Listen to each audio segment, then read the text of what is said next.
Hello दोस्तों, आइए आज हम आप लोगों के बीच में जो है बीपीएससी घटना चक्र का बीपीएससी क्वेश्चन बैंक जो है ना, इसका हम आज से सीरीज देखेंगे। हर एक यानी कि पहले हिस्ट्री देखेंगे, फिर पॉलिटी देखेंगे, फिर ज्योग्राफी देखेंगे, उसके बाद इकोनॉमिक्स, उसके बाद साइंस को हम देखेंगे। आइए हम लोग दोस्तों आज से हम बीपीएससी के क्वेश्चन बैंक को देखते हैं। प्रत्येक क्वेश्चन को इसका डिस्कशन देखेंगे बीपीएससी का।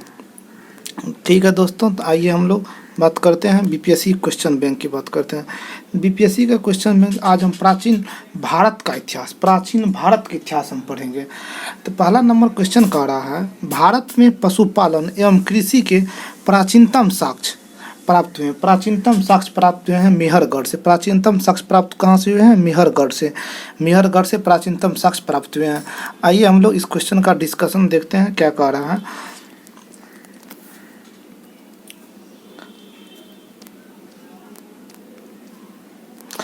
भारतीय उपमहाद्वीप में पशुपालन एवं कृषि का प्रारंभिक स्थल मेहरगढ़ को माना जाता है, जो 7000 से 5500 ईस्वी पूर्व के मध्य मानव बसाव का क्षेत्र था। कुछ विद्वान मेहरगढ़ में पशुपालन का काल 8500 ईस्वी पूर्व से मानते हैं। नवीनतम खोजों के आधार पर भारतीय उपमहाद्वीप में प्राचीनतम कृषि साक्ष्य वाला स्थल उत्तर प्रदेश के संत कबीर नगर। उत्तर प्रदेश के कौन सा नगर? संत कबीर नगर जिले में स्थित लहुड़ा देव है। यहाँ से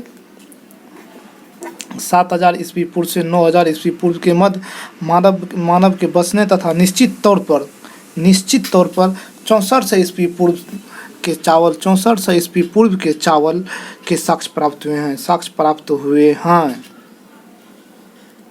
उल्लेखनीय है कि नवीनतम खोजों के पूर्व भारतीय उपमहाद्वीप के प्राचीनतम कृषि साक्ष्य वाला स्थल मेहरगढ़ पाकिस्तान के बलूचिस्तान में स्थित है। मेहरगढ़ पाकिस्तान के बलूचिस्तान में स्थित। यहाँ से 7000 ईस्वी से 55 ईस्वी पूर्व के गेहूं के साक्ष्य मिले मेहरगढ़ से। इसके साथ ही चावल के साक्ष्य वाला स्थान कोल्डी हवा। चावल कहाँ से मिला है? कोल्डी हवा। जबकि गेहूं कहाँ से मिला है? बलूचिस्तान से मिला है। वहीं प्रयागराज जिले से बेलन नदी के तट पर स्थित यहाँ से 65 ईस्वी पूर्व के चावल के भूसी मिले हैं। प्रयागराज के बेलन नदी के तट पर स्थित यहाँ से चावल के भूसी के साक्ष्य मिले हैं माना जाता है।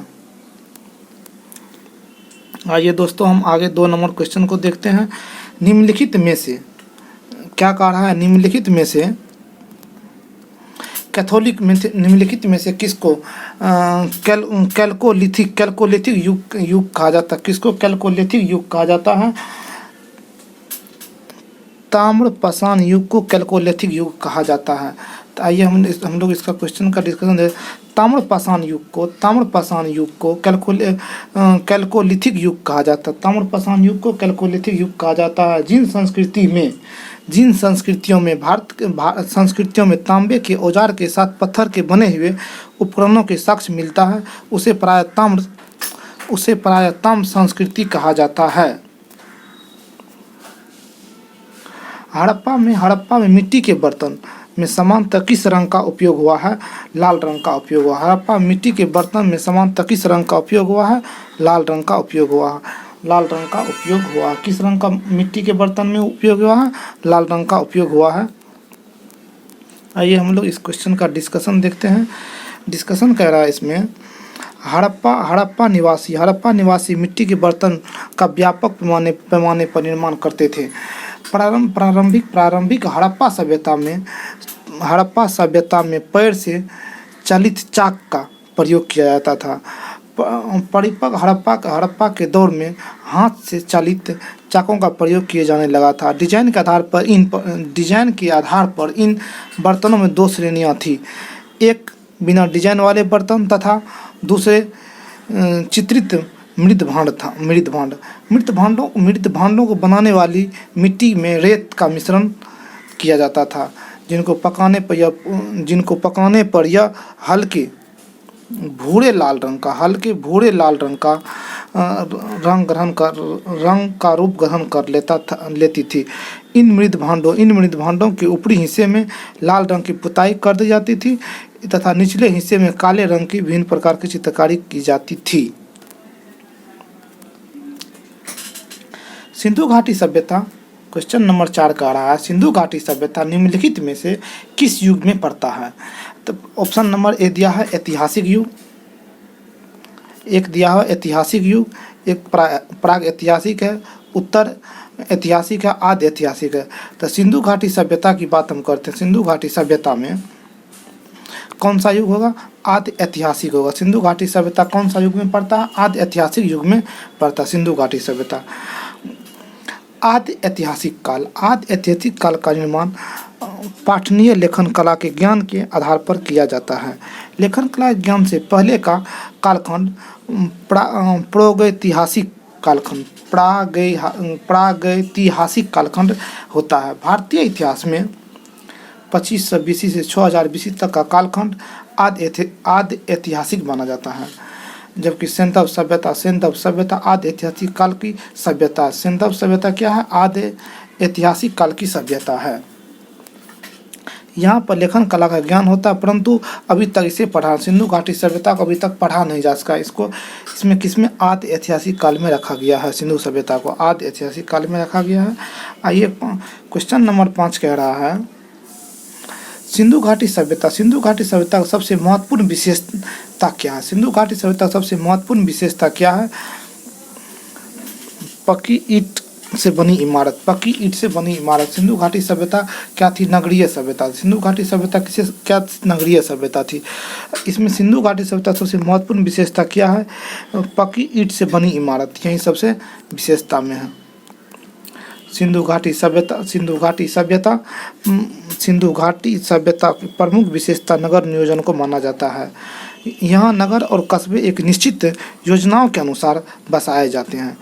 पक्की ईंट से बनी इमारतों में मोहनजोदड़ो का विशाल स्नानघर अन्नागार प्रमुख है।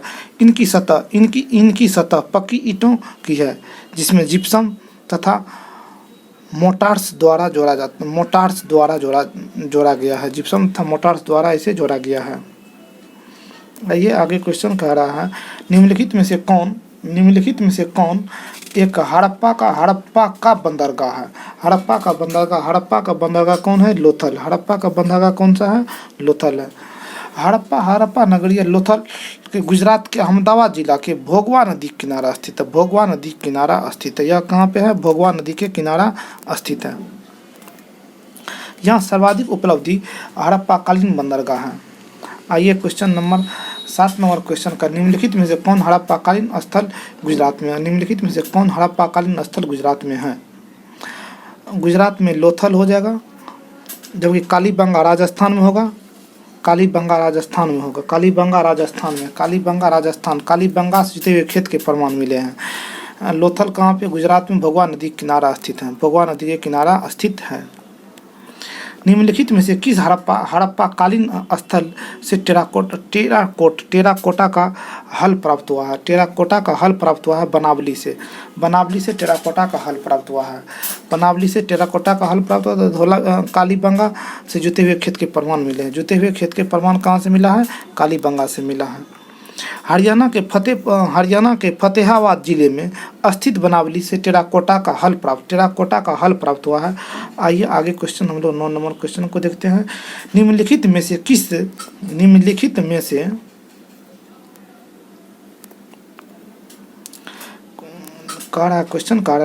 में से किस हड़प्पा नगर में जुते हुए खेतों का निशाना मिले हैं? जुते हुए खेत का निशाना मिले हैं कौन सा हड़प्पा नगर में? जुते हुए खेत के प्रमाण कालीबंगा से मिला है। कालीबंगा कहाँ पर? राजस्थान में है। लोथल भोगवा नदी किनारा है। आइए हम इस क्वेश्चन का डिस्कशन करते हैं। हड़प्पा सभ्यता के स्थलों में खंभात की खाड़ी के निकट स्थित लोथल से गोदीबाड़ा के साक्ष्य मिले हैं। राजस्थान के हनुमानगढ़ जिले घग्गर नदी के किनारे स्थित कालीबंगा। कालीबंगा कहाँ है? घग्गर नदी के किनारे स्थित है। कालीबंगा कहाँ पे है? घग्गर नदी के किनारे स्थित जुते हुए खेत के साक्ष्य मिले हैं। वहीं गुजरात के धौलावीरा से हड़प्पा लिपि के बड़े अक्षर में 10 चिन्हों वाला एक शिलालेख मिला है। जबकि हरियाणा के फतेहाबाद जिले में स्थित बनावली से पक्की ईंट की बनी हुई हल की प्राकृति मिली है। हल की प्राकृति मिली है। आइए आगे क्वेश्चन का रहा है 10 नंबर क्वेश्चन का रहा निम्नलिखित में से कौन हड़प्पा और मोहनजोदड़ो के उत्खनन से संबंधित नहीं है? तो ऑप्शन नंबर 1 आ रहा है आर डी बनर्जी, के एन दीक्षित।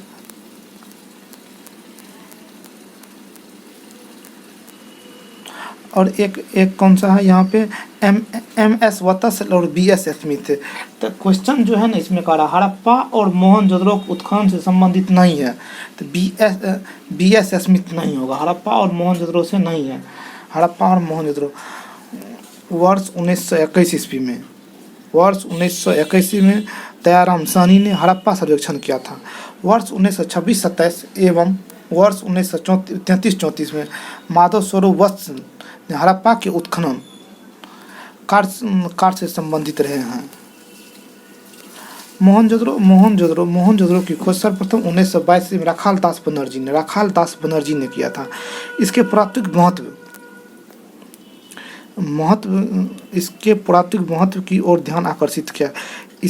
इनके अतिरिक्त कुछ अन्य विद्वान के एन दीक्षित, अर्नेस्ट मैके, R L एस्टिन, S A Ghosh, JP Joshi आदि ने इन सभ्यता महत्वपूर्ण खोज में योगदान दिया था। स्पष्ट है कि बी एस स्मिथ हड़प्पा खोज से संबंधित नहीं है, बल्कि ये भारतविद और कला इतिहास के प्रसिद्ध के रूप में प्रसिद्ध थे। आगे क्वेश्चन का रहा है बोग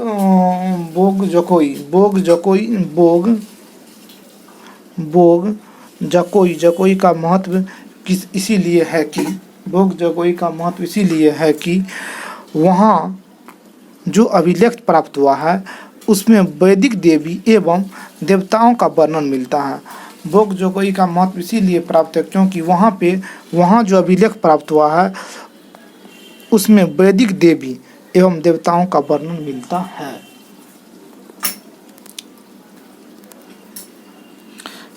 आइए इसका हम देखते हैं क्या कह रहा है। बोग जकोई एशिया माइनर से 14वीं शताब्दी ईस्वी पूर्व के कुछ अभिलेख मिले हैं। इस अभिलेख में ऐसे राजाओं का उल्लेख आया है जिसके नाम आर्य जैसे थे और जो संधियों के साथ तथा रक्षा के लिए इंद्र, मित्र, वरुण एवं नास्तात देवताओं के आह्वान करते थे। इससे ज्ञात होता है कि वैदिक आर्य ईरान से होकर भारत आए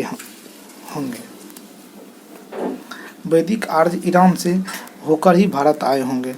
आगे क्वेश्चन का रहा 12 नंबर क्वेश्चन का रहा प्रसिद्ध 10 राजाओं द्वारा किस नदी के तट पर लड़ा गया युद्ध? पुरुषी नदी के तट पर लड़ा गया यह युद्ध है। प्रसिद्ध 10 राजाओं द्वारा पुरुषी नदी के तट पर लड़ा गया 10 राग युद्ध 10 राजाओं का पुरुषी नदी वर्तमान में रावी नदी, पहले इसको पुरुषी नदी नाम था, अभी वर्तमान में रावी नदी के तट पर लड़ा गया, जिसमें भारतों के राजा सुदास ने 10 राजाओं के एक संघ को हराया था। इस संघ में आर्यों के प्रमुख जन अनु, दु, यदु, पुरु और तबुर्सु तथा 5 लघु जनजातियों का समूह सम्मिलित था, जिसके पुरोहित विश्वामित्र थे। ऋग्वेद का कौन सा मंडल महत्वपूर्ण सोम को समर्पित है? सोम देवता को समर्पित 9वां मंडल। ऋग्वेद का 9वां मंडल सोम देवता को समर्पित है। ऋग्वेद में कुल 10 मंडल है। 9वां मंडल में नवम मंडल के सभी नवम मंडल के सभी 114 मंत्र, नवम मंडल के सभी 114 मंत्र सोम को समर्पित है। सोम आर्यों के प्रमुख मुख्य पेय था जिसे मुंजवत पर्वत से प्राप्त किया जाता था। ऋग्वेद के 10वें मंडल में चारों वर्णों का उल्लेख मिलता है। ऋग्वेद के 10वें मंडल में चारों वर्णों का उल्लेख मिलता है। आगे क्वेश्चन का आ रहा है 14 नंबर क्वेश्चन में कहता है ऋग्वेद संहिता का 9वां मंडल, ऋग्वेद संहिता का 9वां मंडल पूर्णतः किसको समर्पित है? सोम और इस पेय का नामांकित देवता यही होगा इसका आंसर। गायत्री मंत्र किस पुस्तक में मिलता है? गायत्री मंत्र किस पुस्तक में मिलता है? ऋग्वेद में मिलता है। गायत्री मंत्र किसमें मिलता है? ऋग्वेद में मिलता है। गायत्री मंत्र ऋग्वेद में मिलता है। इसकी रचना, गायत्री मंत्र की रचना विश्वामित्र ने किया था। यह मंत्र ऋग्वेद के 3रा मंडल में वर्णित है। गायत्री मंत्र जो है ना ऋग्वेद के कौन सा मंडल में वर्णित है? 3रा मंडल में वर्णित है। निम्नलिखित में से किस भारतीय दर्शन ने परमाणु सिद्धांत का प्रतिपादन किया था? वैशेषिक ने परमाणु सिद्धांत का प्रतिपादन, किस भारतीय दर्शन ने वैशेषिक ने परमाणु सिद्धांत का प्रतिपादन किया था? वैशेषिक दर्शन के अनुसार सृष्टि के निर्माण अणु से हुआ है। सृष्टि का निर्माण महर्षि कनाद इस दर्शन के प्रवर्तक थे। आगे क्वेश्चन का रहा महावीर स्वामी का जन्म कहाँ हुआ था? महावीर स्वामी का जन्म कुंडलग्राम में हुआ था। कुंडलग्राम या कुंडलपुर वैशाली के निकट हुआ था। महावीर स्वामी का जन्म जो है ना कुंडलग्राम या कुंडलपुर वैशाली में हुआ था। महावीर स्वामी का जन्म कुंडलग्राम या एवं कुंडलपुर में वैशाली के निकट लगभग 599 ईस्वी पूर्व में हुआ था। इनकी माता कौन थी? इनकी माता महावीर स्वामी की माता त्रिशला वैशाली की लक्ष्मी गणराज की प्रमुख चेटक की बहन थी तथा पिता सिद्धार्थ ज्ञात्रिक क्षत्रियों संघ के प्रधान थे। उनके बड़े भाई नंदीवर्धन थे। बड़े भाई नंदीवर्धन कुछ प्राचीन संस्करण की एनसीईआरटी पुस्तक में महावीर स्वामी का जन्म 540 उद्धृत है। इस आधार पर अन्य प्रकाशकों ने यही जन्म अंकित कर दिया है। महावीर स्वामी का मूल रूप से जन्म 599 ईस्वी पूर्व में ही होगा, क्योंकि महावीर स्वामी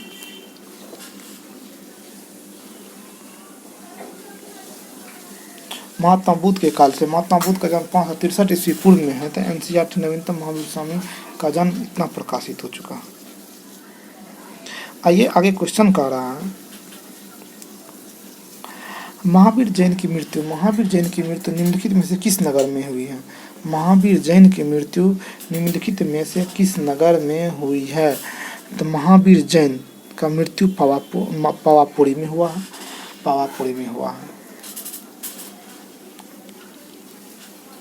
महावीर स्वामी का जन्म 599 ईस्वी पूर्व में वैशाली के निकट कुंडलग्राम में हुआ था।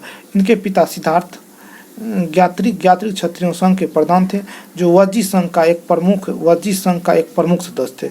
527 ईस्वी पूर्व के लगभग 72 वर्ष की आयु में राजगिरी के समीप स्थित पावापुरी नामक स्थान पर उसने शरीर त्याग दिया था।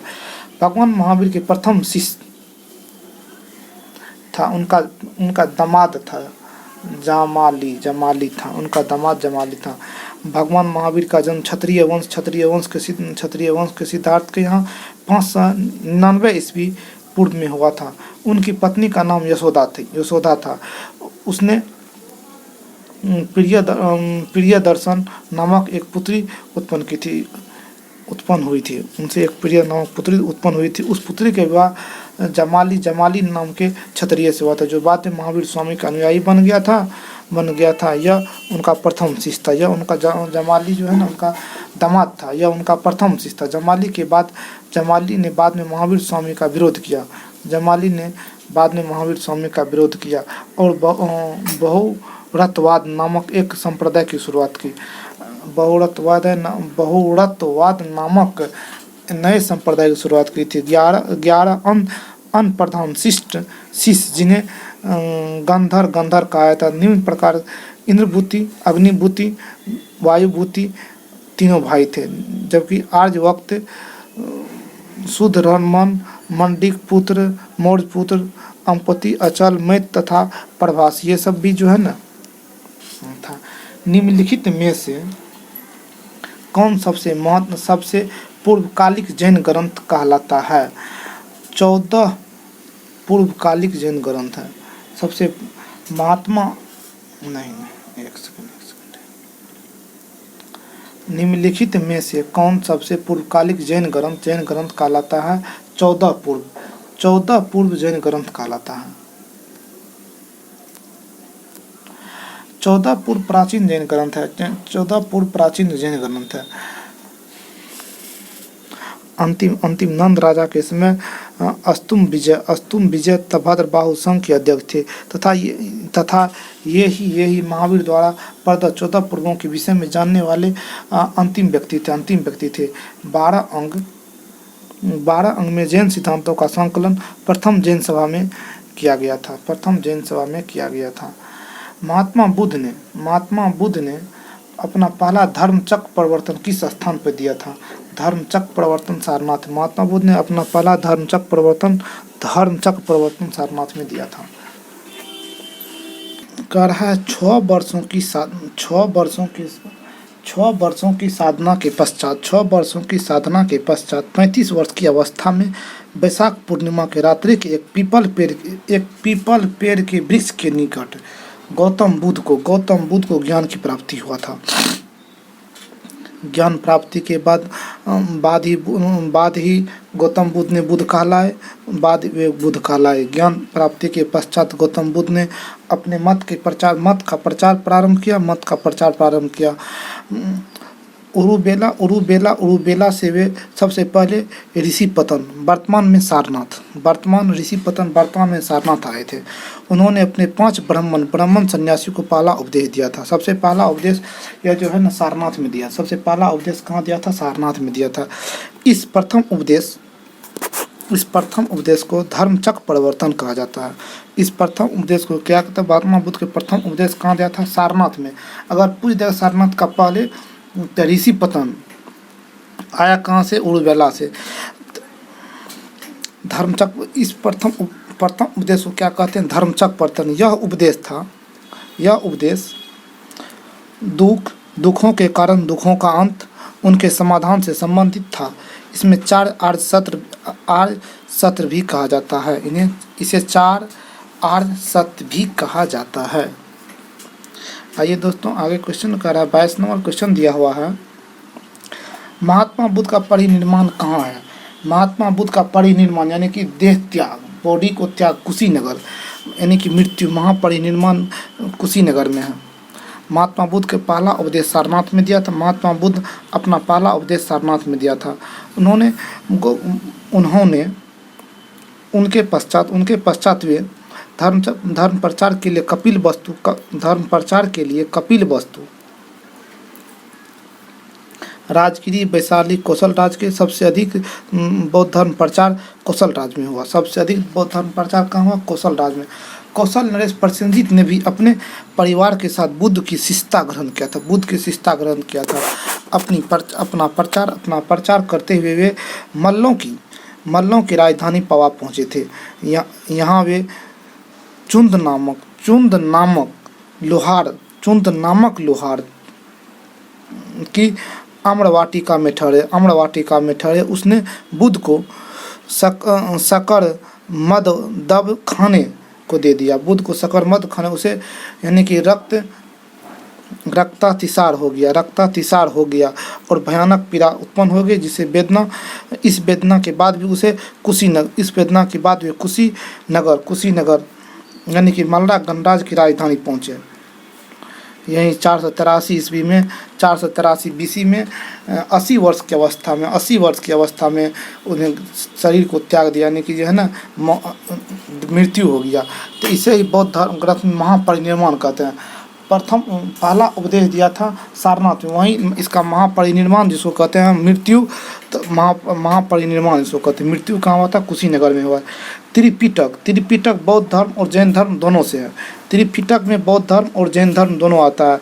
तब बौद्ध धर्म और जैन धर्म, तब बौद्ध धर्म में बुद्ध धम्म संघ और जैन धर्म में सम्यक दर्शन, सम्यक ज्ञान, सम्यक आचरण, दोनों में त्रिपिटक है। आइए हम लोग इस क्वेश्चन के डिस्कशन को देखते हैं क्या कह रहा है। त्रिपिटक बौद्ध धर्म ग्रंथों में सर्वाधिक महत्वपूर्ण है। त्रिपिटक बौद्ध धर्म ग्रंथ में सर्वाधिक महत्वपूर्ण है। बुद्ध की मृत्यु के बाद उनकी शिक्षाओं को संकलन कर 3 भागों में बांटा गया। इन्हें त्रिपिटक कहा गया। पहला है विनय पिटक। पहला क्या है? विनय पिटक। एक है विनय पिटक, संघ संबंधी नियम आचार शिक्षा। सुत्त पिटक महात्मा बुद्ध के वचन से, तथा अभिधम्म पिटक दार्शनिक सिद्धांत से। अभिधम्म पिटक किससे है? दार्शनिक सिद्धांत से। अभिधम्म पिटक किससे है? दार्शनिक सिद्धांत था। अब बात करते हैं त्रिरत्न, जैसे सटीक ज्ञान, सच्ची आस्था, सटीक क्रिया, निम्न में किससे संबंधित है? बौद्ध धर्म, हिंदू धर्म, बौद्ध धर्म, हिंदू धर्म, जैन धर्म, ऑप्शन जैन धर्म और ईसाई धर्म। इसमें होगा जैन धर्म। त्रिरत्न जैसे सटीक ज्ञान, सच्ची आस्था, तो कह रहा है सटीक ज्ञान, सच्ची आस्था, सच्ची क्रिया, यानी कि सम्यक दर्शन, सम्यक ज्ञान, सम्यक आचरण की बात करते हैं तो यह किससे होगा? जैन धर्म से संबंधित, यह जैन धर्म से हो जाएगा।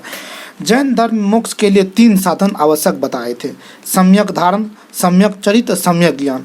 सम्यक धारण दर्शन होगा, सम्यक चरित्र, सम्यक ज्ञान, तीनों जैन धर्म के त्रिरत्न। वहीं बुद्ध धर्म के त्रिरत्न होगा बुद्ध धम्म संघ। अब बुद्ध का त्रिपिटक में कौन कौन सा होगा? बुद्ध धर्म का त्रिपिटक को 3 भागों में बांटा गया है। विनय पिटक, सुत्त पिटक, अभिधम्म पिटक। अभिधम्म पिटक हो जाएगा। निम्नलिखित में से कौन सी बात बौद्ध धर्म तथा जैन धर्म में समान नहीं था? कौन सी बातें बौद्ध धर्म और जैन धर्म में समान नहीं था? आत्मदमन, आत्मदमन जो है ना, आत्मदमन बौद्ध धर्म और जैन धर्म में समान नहीं था। अहिंसा समान था। वेदों की प्रति उदासीनता, रीति रिवाज की अस्वीकृति और रीति रिवाज की अस्वीकृति। गौतम बुद्ध ने बौद्ध धर्म का उपदेश दिया था। वे मोक्ष के लिए कठोर साधना और काया क्लेश एवं काया क्लेश किया था एवं काया क्लेश में विश्वास नहीं करते थे। इसके विपरीत महावीर स्वामी ने मोक्ष प्राप्ति के लिए घोर तपस्या तथा शरीर त्याग को आवश्यक बताया था। शरीर त्याग को क्या आवश्यक बताया महात्मा बुद्ध ने। बोध गया में बोधि वृक्ष अपने वंश की इस पीढ़ी का कौन सा है? बोध गया में बोधि वृक्ष अपने वंश की इस पीढ़ी का पंचम है। पीढ़ी का कौन सा है? पंचम है। आइए हम लोग इसका देखते हैं क्या कह रहा है। महाबोधि मंदिर में स्थित वर्तमान बोधि वृक्ष वह नहीं जिसके नीचे बैठकर महात्मा बुद्ध ने ज्ञान की प्राप्ति किया था। हेंगसांग के अनुसार उस मूल वृक्ष को 7वीं शताब्दी में सम्राट शशांक ने नष्ट कर दिया था। कौन ने नष्ट कर दिया था? मूल वृक्ष जो था नष्ट कर दिया। इसके बाद इस स्थान पर 2 और वृक्ष रोपित हुए और नष्ट हुए। वर्तमान वृक्ष जिसे हम देख रहे हैं वह 5वीं पीढ़ी का वृक्ष है, जिसे अलेक्जेंडर कनिंघम ने लगवाया था। अलेक्जेंडर कनिंघम ने लगाया था। यह वृक्ष पूरी तरह से संरक्षित है। केवल इसे गिरी हुई पत्तियों को छूने एवं उठाने का अधिकार है। एक अन्य तथ्य के अनुसार यह वृक्ष क्रमशः 2 बार सम्राट अशोक, एक बार पुष्यमित्र शंगु, एक बार पूर्व वर्मा तथा अंत में कनिंघम द्वारा लगवाया गया है। इसीलिए 5वां एवं यह 6ठी पीढ़ी का वृक्ष है। बिहार सरकार पर्यटन विभाग में वेबसाइट पर 5वीं पीढ़ी बताया गया है। विवादों के कारण बिहार लोकसभा मूल्यांकन से बाहर कर दिया गया है। यानी कि यह वृक्ष जो है ना 6ठी पीढ़ी का वृक्ष है।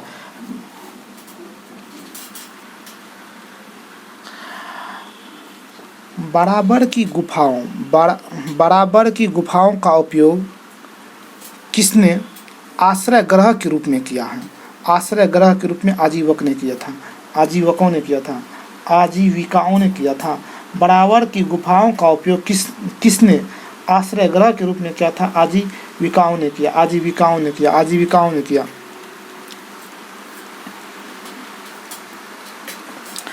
मौर्य युग में पर्वत गुफाओं को काटकर वर्तमान निवास स्थान बनाने की कला को पूर्ण विकास हुआ। अशोक तथा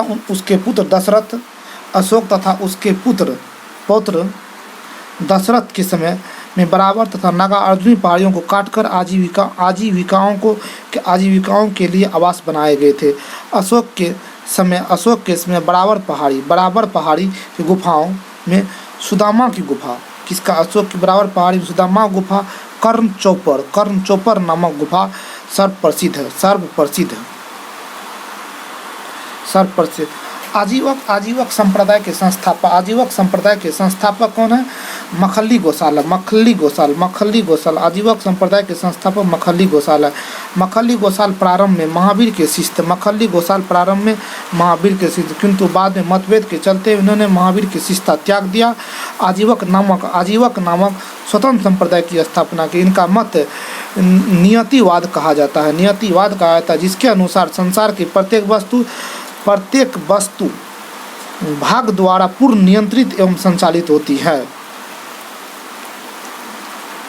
पाटलिपुत्र के संस्थापक उदयन। कौन है? उदयन है। पाटलिपुत्र के संस्थापक अजात शत्रु के उत्तराधिकारी उदयन गंगा और सोन के संगम पर एक किला बना करके थी। इन्होंने मगध साम्राज्य की राजधानी राजगिरी से पाटलिपुत्र स्थानांतरित किया था।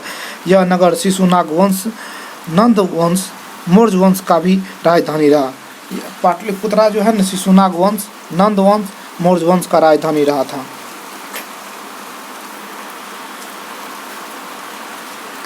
किस शासक द्वारा सर्वप्रथम पाटलिपुत्र का राजधानी के रूप में चयनित किया था? सबसे पहले उदयन द्वारा पाटलिपुत्र को राजधानी के रूप में चयनित किया था। हर्यक वंश के शासक उदयन तथा उदयभद्र के शासनकाल की सर्वप्रमुख घटना गंगा एवं सोन के संगम पर पाटलिपुत्र नगर की स्थापना है। इन्होंने राजगिरी से अपनी नव स्थापित नगर में अपनी राजधानी स्थापित किया था।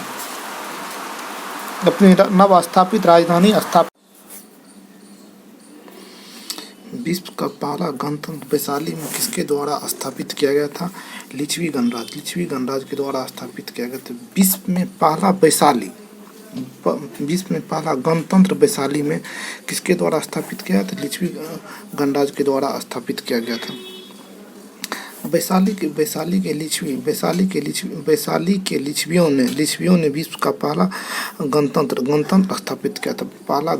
स्थापित किया था। वैशाली बुद्ध काल का सबसे बड़ा था शक्तिशाली गणराज्य था। लिच्छवी वज्जी संघ के सर्वप्रमुख थे। मगध की प्रारंभिक राजधानी कौन सी थी? राजगिरी यानी गिरिब्रज। मगध की प्रारंभिक राजधानी कौन सी थी? राजगिरी यानी गिरिब्रज था। पुराणों के अनुसार मगध का शासन करने वाला पहला राजवंश वृद्धरथ था। इस वंश के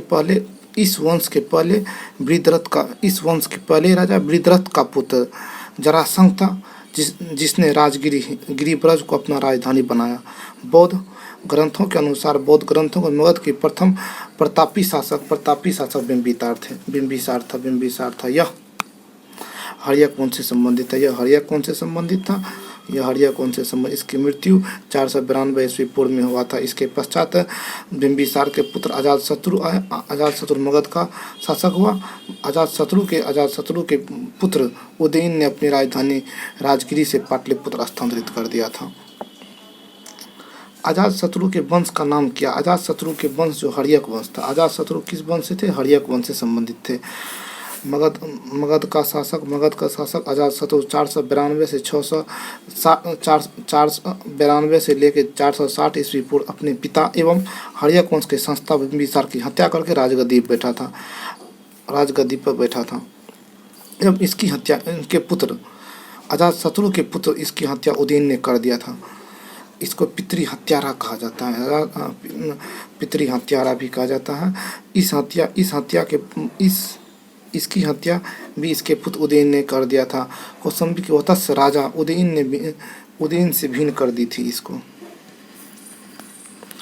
सेंट्रोकोटस ने चंद्रगुप्त मौर्य की पहचान किससे की थी? चंद्रगुप्त मौर्य की पहचान सेंट्रोकोटस ने चंद्रगुप्त मौर्य की पहचान किसने की थी? विलियम जोन्स ने किया था।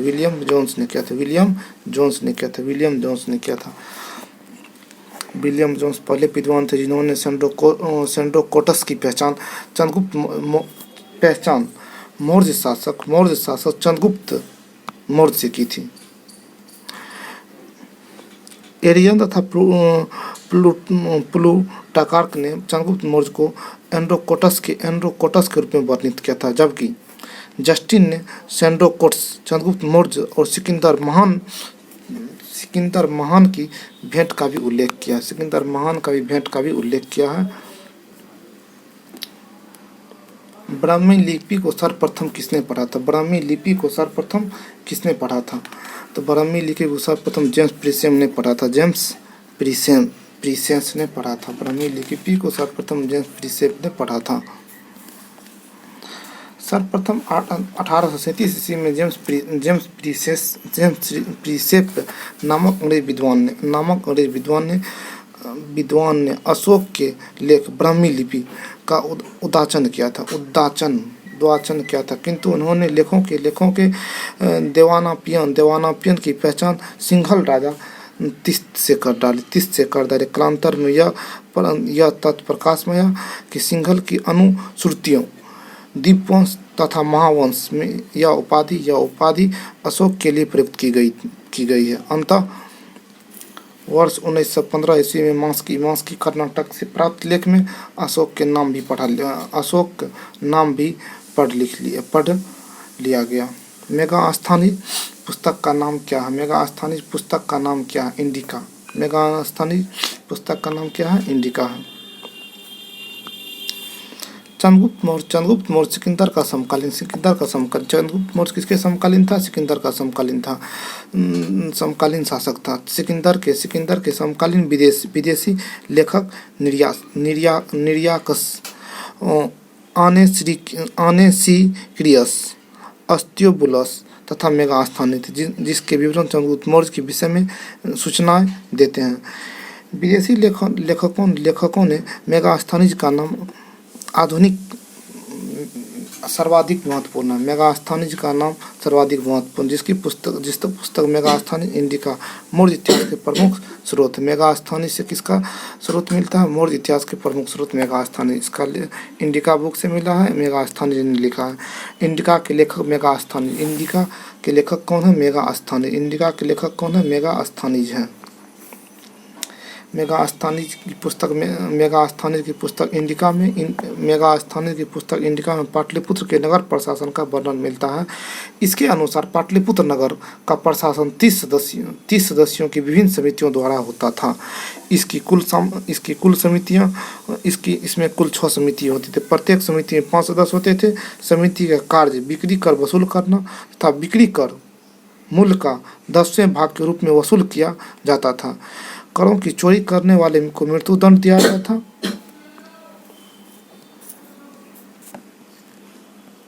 मेगास्थानी राजदूत था सेल्यूकस का। मेगास्थानी राजदूत किसका था? सेल्यूकस का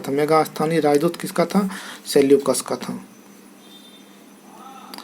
मेगास्थानी सेल्यूकस निकेटर द्वारा चंद्रगुप्त मौर्य की राजा की सभा में भेजा गया यूनानी राजदूत था।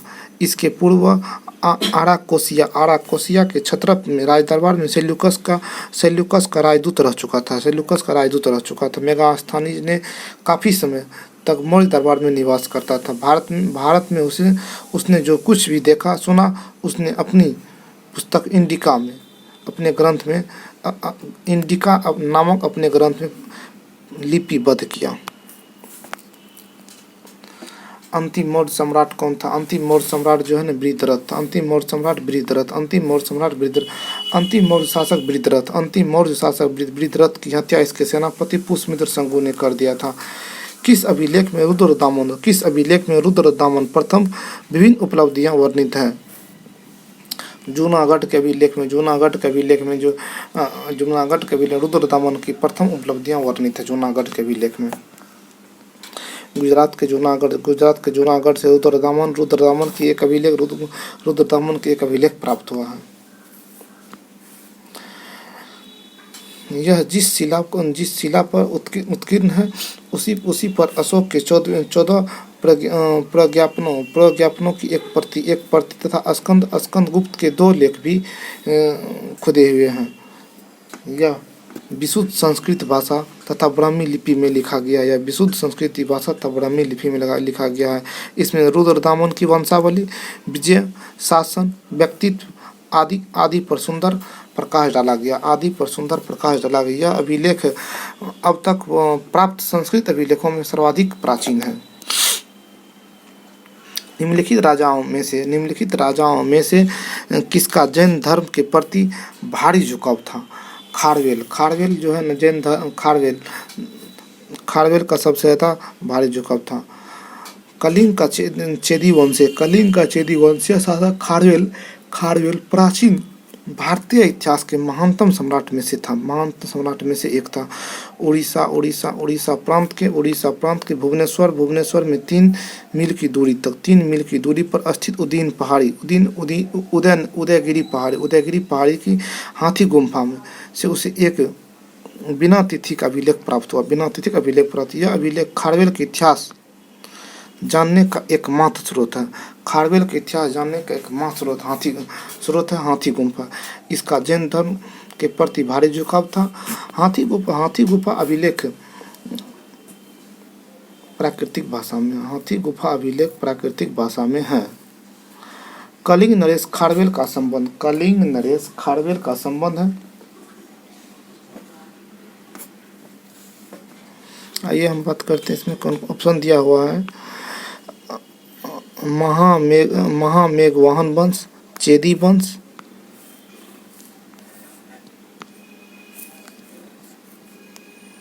सातवाहन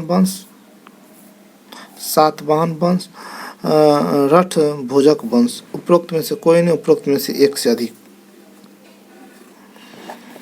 आइए इसका डिस्कशन देते हैं। कलिंग के चेदी वंश। कलिंग के चेदी राजवंश के संस्था महामेघवाहन नामक व्यक्ति था। अंत इस वंश का नामक महामेघवाहन वंश भी पड़ गया। इस वंश का सर्वाधिक शक्तिशाली शासक खारवेल हुआ। खारवेल के इतिहास का अध्ययन एकमात्र साधन हाथी गुफा अभिलेख है।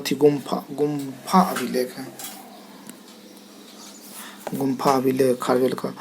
प्राचीन भारत का नेपोलियन किसे कहा जाता? प्राचीन भारत का नेपोलियन समुद्रगुप्त को कहा जाता था।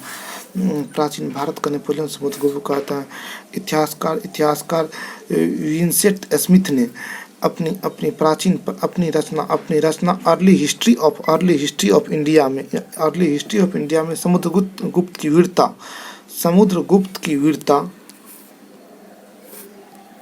एवं विजयों पर मुग्ध होकर उसे भारतीय नेपोलियन की संज्ञा दी। समुद्रगुप्त की विजय की वर्णन प्रयाग प्रशस्ति में मिलता है।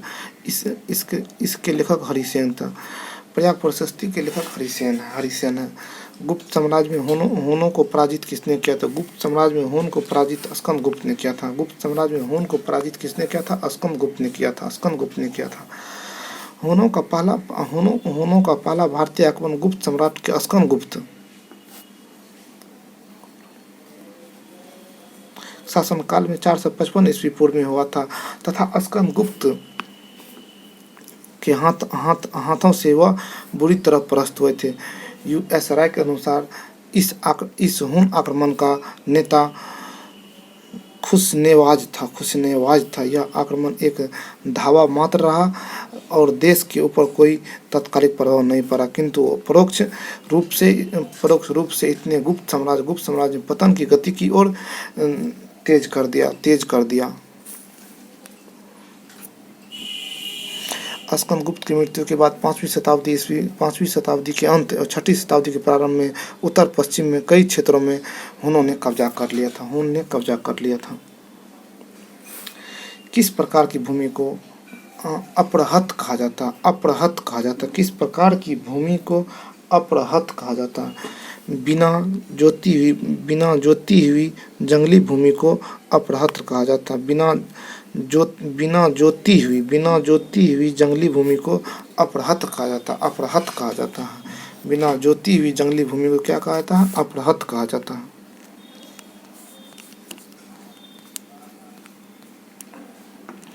बिना जोती हुई वह भूमि जिस पर खेती न की गई हो अपरहत भूमि कहा जाता है। गुप्तकालीन राजस्व व्यवस्था का एक पद टर्म है। चीनी यात्री सुंगयुंग ने भारत की यात्रा पर आया था। 515 ईस्वी से लेकर के 520 ईस्वी के बीच में आया था। चीनी यात्री सुंगयुंग ने 515 से 520 ईस्वी के बीच में भारत की यात्रा की थी। चीनी यात्री सुंगयुंग 1518 ईस्वी में भारत आया था। इसने 3 वर्ष की यात्रा बौद्ध धर्म की प्रतियां एकत्रित की थी। हर्षवर्धन के शासनकाल में किस चीनी यात्री ने भारत की यात्रा पर आया था? हर्षवर्धन के शासनकाल में हेंगसांग चीनी यात्री जो है ना भारत की यात्रा पर आया था। हर्षवर्धन के समय सर्वप्रमुख घटना चीनी यात्री हेंगसांग के भारत आगमन की है। उसकी उत्कृष्ट अभिलाषा महात्मा बुद्ध के चरण चिन्हों द्वारा पवित्र किए गए स्थानों को देखने तथा पवित्र बौद्ध ग्रंथों का अध्ययन करने की थी, जो उन दिनों भारत में सुलभ थे। इस उद्देश्य की पूर्ति हेतु उसे तांग शासकों की राजधानी चंगन उसे भारतवर्ष 629 ईस्वी में प्रस्थान किया था। अपनी भारत यात्रा के ऊपर एक ग्रंथ लिखा जिसे सीयूकी हेंगसांग का कौन सी ग्रंथ है? सीयूकी किसने लिखा था? हेंगसांग ने लिखा था। सीयूकी किसने लिखा था? हेंगसांग ने लिखा था। कल्हन की पुस्तक राजतरंगिणी कल्हन लिखा था। राजतरंगिणी किसने लिखा था? कल्हन ने लिखा था। इंडिका मेगा अस्थानी ने लिखा है। कल्हन ने राजतरंगिणी में कश्मीर के इतिहास का वर्णन किया। कल्हन ने राजतरंगिणी में कश्मीर के इतिहास लिखा। इस ग्रंथ की रचना कल्हन ने जयसिंह 1127 से 1159 के शासनकाल में पूर्ण किया था। चंद्रगुप्त मौर्य के प्रधानमंत्री चाणक्य ने राजनीति शास्त्र के प्रसिद्ध ग्रंथ अर्थशास्त्र किसने लिखा था? चाणक्य ने लिखा था। अर्थशास्त्र किसने लिखा? चाणक्य ने लिखा था। राजतरंगिणी की कलहन है। इंडिका मेगा अस्थानी अर्थशास्त्र चाणक्य ने लिखा था। अर्थशास्त्र चाणक्य ने लिखा है। उदंतपुर शिक्षा केंद्र निम्न में से किस राज्य में व्यवस्थित है? उदंतपुर शिक्षा केंद्र बिहार में व्यवस्थित था। उदंतपुर शिक्षा केंद्र किस राज्य में व्यवस्थित था? बिहार में अवस्थित है।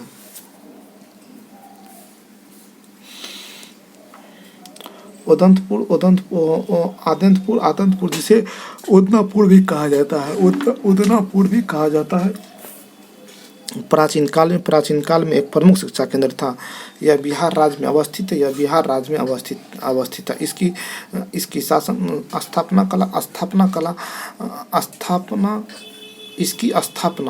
स्थापना उदनापुर की स्थापना पाल वंश के प्रथम शासक गोपाल ने किया था। कनाट वंश के संस्थापक कौन था? नान्यादेव। कनाट वंश के संस्थापक नान्यादेव। कनाट वंश के संस्थापक कौन है? नान्यादेव। कनाट वंश के संस्थापक नान्यादेव है। कर्नाट वंश के संस्थापक नन्यादेव थे। वे एक महान योद्धा थे। नन्यादेव ने कर्नाट की राजधानी सिमरावगढ़ को बनाया। नन्यादेव ने कर्नाट की राजधानी कहाँ बनाया था? सिमरावगढ़ को बनाया था। कर्नाट का शासनकाल 1097 से 1325 ईस्वी में मिथिला का स्वर्ण युग कहा जाता है। मिथिला का स्वर्ण युग किसको कहा जाता है? कर्नाट वंश के काल को कहा जाता है। कर्नाट वंश के काल को कहा जाता है, शासन काल को। कर्नाट वंश के अंतिम शासक हरि सिंह थे। कर्नाट वंश के अंतिम शासक कौन थे? हरि सिंह थे। कर्नाट वंश के अंतिम शासक हरि सिंह हुआ करते थे। कर्नाट वंश के अंतिम शासक हरि सिंह देव थे। ये कला और साहित्य के महान संरक्षण था। इसने पंजी व्यवस्था की शुरुआत की थी। किस काल में अछूतों की अवधारणा स्पष्ट रूप से उदित था? किस काल में अछूत की अवधारणा स्पष्ट? धर्मशास्त्र के समय अछूतों की अवधारणा स्पष्ट रूप से उदित था। धर्मशास्त्र के समय 4 वर्ण ब्राह्मण, क्षत्रिय, वैश्य, शूद्र के अतिरिक्त समाज में अनेक जातियों यथा अम्बष्ट, उग्र, निषाद, मागध, वैदेहक, रथकार आदि का अविभार्व अनुलोम एवं प्रतिलोम विवाहों का फलस्वरूप हो गया है। पाणिनि ने दो प्रकार के सूत्रों को उल्लेख किया था। एक निर्वसित, एक अनिर्वसित। एक निर्वसित किया था, दूसरा अनिर्वसित किया है। इनमें से पहले प्रकार के शूद्र ही अस्पृश्य माने जाते थे। कनिष्क के शासनकाल में बौद्ध सभा किस नगर में आयोजित की गई थी? कनिष्क के शासनकाल में कुंडल वन कश्मीर में किया था। कनिष्क के शासनकाल कुंडल वन कश्मीर में चौथी बौद्ध संगति का आयोजन किया गया था। चतुर्थ बौद्ध संगति का अध्यक्ष कनिष्क था, लेकिन उपाध्यक्ष अश्वघोष था। उपाध्यक्ष कौन था? अश्वघोष था। बौद्ध धर्म की चौथी और अंतिम संगति सभा कुषाण शासक कनिष्क के शासनकाल कश्मीरी कुंडल वन में थी। इसका अध्यक्ष वसुमित्र था, जबकि उपाध्यक्ष अश्वघोष थे। यहाँ बौद्ध ग्रंथों के कठिन अंशों पर सम्यक विचार किया और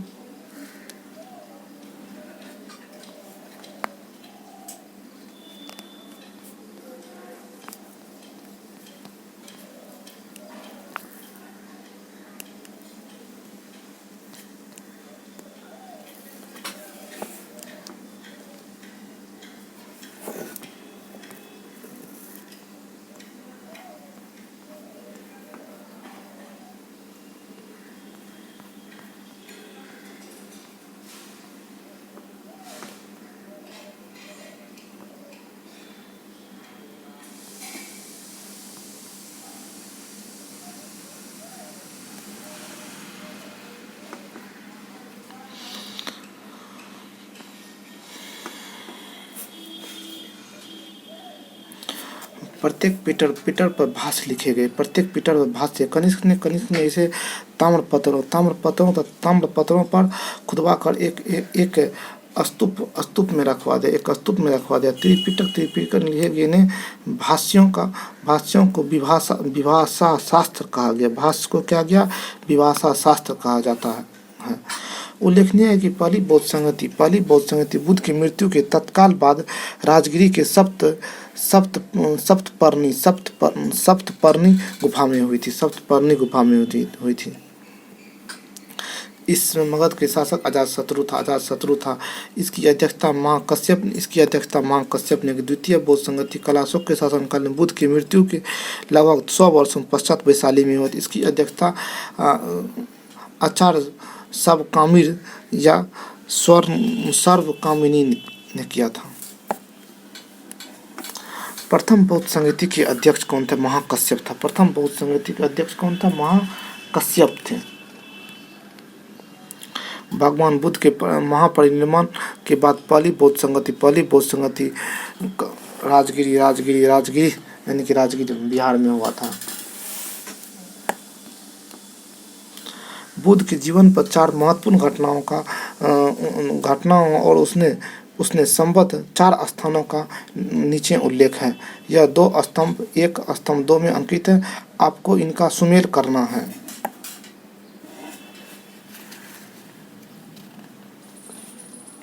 ठीक है, आइए इसको देखते हैं। बुद्ध का जन्म कहाँ हुआ था? लुम्बिनी में हुआ था। बुद्ध का जन्म कहाँ हुआ? जन्म लुम्बिनी में हुआ था। बुद्ध का जन्म लुम्बिनी में हुआ था। ज्ञान प्राप्ति, बुद्ध को ज्ञान प्राप्ति कहाँ हुआ था? बोध गया बिहार में हुआ था। बुद्ध का प्रथम प्रवचन यानी कि पहला उपदेश कहाँ दिया था? सारनाथ में दिया था। बुद्ध का निधन कहाँ हुआ था? कुशीनगर उत्तर प्रदेश में। बुद्ध का जन्म लुम्बिनी में हुआ था। बुद्ध को ज्ञान प्राप्ति बोध गया में हुआ। प्रथम प्रवचन कहाँ दिया था? यानी कि पहला उपदेश बुद्ध ने सारनाथ में दिया था। और बुद्ध का निधन कुशीनगर में हो गया था। बुद्ध का जन्म महात्मा बुद्ध का जन्म 563 ईस्वी पूर्व कपिल वस्तु के समीप लुम्बिनी वन में हुआ था।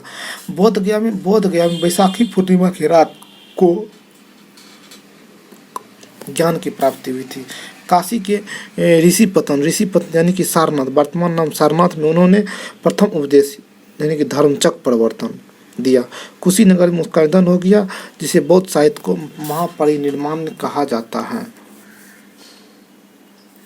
बोध गया में किसे ज्ञान प्राप्ति हुई थी? महात्मा गौतम बुद्ध को। महात्मा बुद्ध या गौतम बुद्ध वही हैं, उसको बोध गया में ज्ञान की प्राप्ति हुई थी। बोध गया में महाबोधि मंदिर बनाया गया, जहाँ गौतम बुद्ध को ज्ञान की बोध गया में महाबोधि मंदिर बनाया गया, जहाँ गौतम बुद्ध को ज्ञान की प्राप्ति हुई थी। बोध गया में 6 वर्ष की साधना के पश्चात 35 वर्ष की आयु में बैसाख पूर्णिमा के दिन, बैसाख पूर्णिमा की रात एक पीपल के वृक्ष के नीचे ज्ञान की प्राप्ति। इस स्थल पर मंदिर का निर्माण सम्राट अशोक ने 3री शताब्दी BC में प्रारंभ किया था, परंतु इसका वर्तमान स्वरूप 5वीं और 6ठी शताब्दी में निर्मित हुआ है। यह मंदिर पूरी तरह ईंटों से निर्मित है। वर्ष 2002 में यूनेस्को द्वारा विश्व धरोहर स्थल में शामिल किया गया है इसको। गौतम बुद्ध को एक देवता के स्थान किस राजा के युग में प्राप्त हुआ है?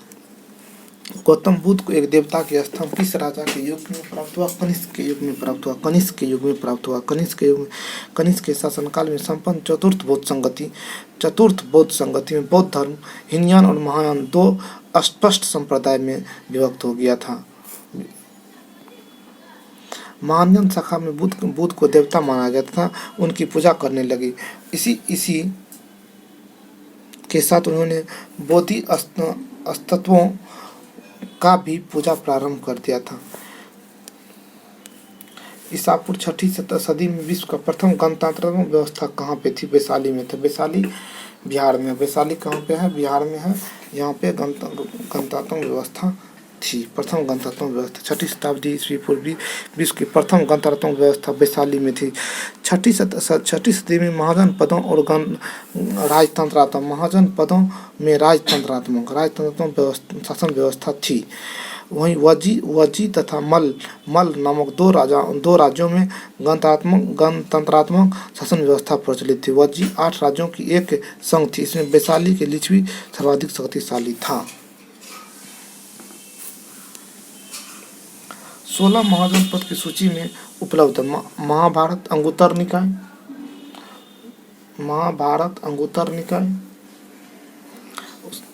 16 महाजनपद की सूची में अंगुत्तर निकाय होगा। 16 महाजनपद की सूची में कौन सा इसका आंसर होगा? अंगुत्तर निकाय होगा।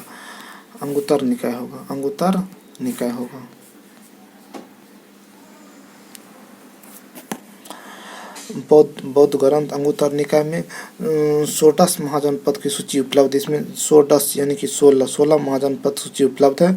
इन 16 महाजनपदों का आगे पहला अंग, दूसरा मगध, काशी, कौशल, वज्जी, मल, चेदी, वत्स, कुरु, पांचाल, मत्स्य, शूरसेन,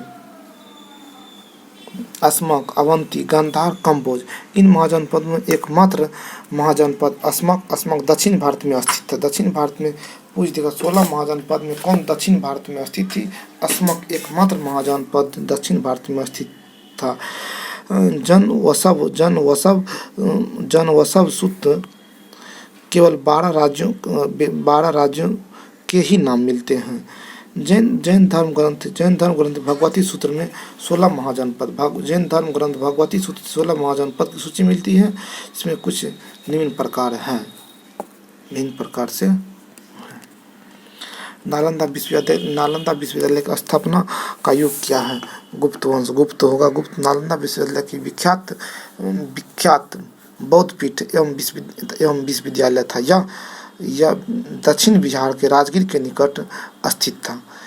इसके ध्वंसावशेष बारागांव ग्राम में दूर तक आज भी बिखरे हैं। पश्चिमी शताब्दी के मध्य गुप्तों के समय नालंदा विश्वविद्यालय अस्तित्व में आया। नालंदा विश्वविद्यालय अस्तित्व में सर्वप्रथम कुमारगुप्त प्रथम नालंदा बौद्ध विहार को दान दिया और बाद में बुधगुप्त तथागत गुप्त बलादित्य नामक गुप्त शासकों ने भी इस विहार को दान दिए। नालंदा विश्वविद्यालय किस लिए विश्व प्रसिद्ध था? बौद्ध धर्म दर्शन के लिए नालंदा विश्वविद्यालय विश्व प्रसिद्ध था। यह बौद्ध दर्शन के अध्ययन के लिए विश्व प्रसिद्ध था। उसी के अध्ययन के लिए चीनी यात्री हेंगसांग यहाँ आए थे। मध्यकालीन भारत में मनसबदारी व्यवस्था क्यों लागू की गई थी?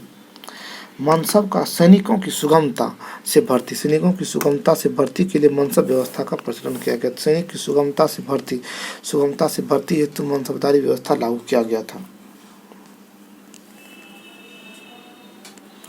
मनसबदारी व्यवस्था एक विशिष्ट प्रशासनिक व्यवस्था थी जिसकी प्रचलन मुगल शासक अकबर द्वारा किया गया। मनसब द्वारा तीन बातें निर्धारित थी: पदाधिकारी का वरीयताक्रम, वेतनमान, सैनिक उत्तरदायित्व। मनसबदार अपने मनसब के अनुसार सैनिकों को रखना पड़ता था। इस राज व्यवस्था में राज्य ने सैनिकों की प्रत्यक्ष भर्ती और रखरखाव उत्तरदायित्व मनसबदारों पर डाल दिया था, जिसके बदले मनसबदार को नकद यानी कि जागीर प्रदान की जाती थी। रुपया और जागीर मतलब जमीन भूमि दिया जाता था मनसबदारों को वेतन के बदले।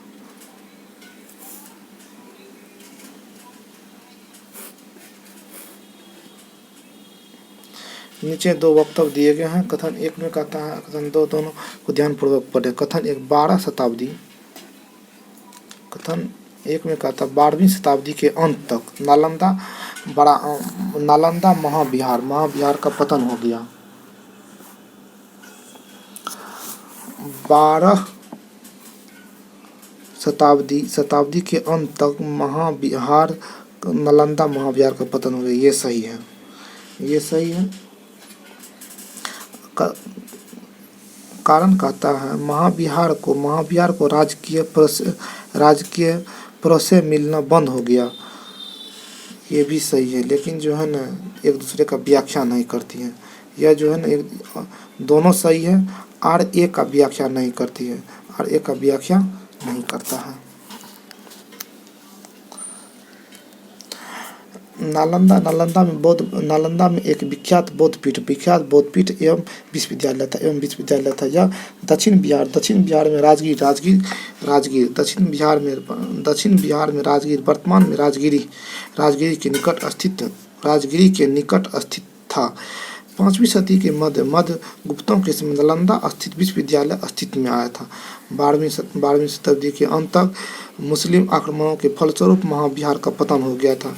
बंगाल के पाल शासकों द्वारा विक्रमशिला विश्वविद्यालय की संरक्षण देने के फलस्वरूप नालंदा का महत्व घटने लगा था।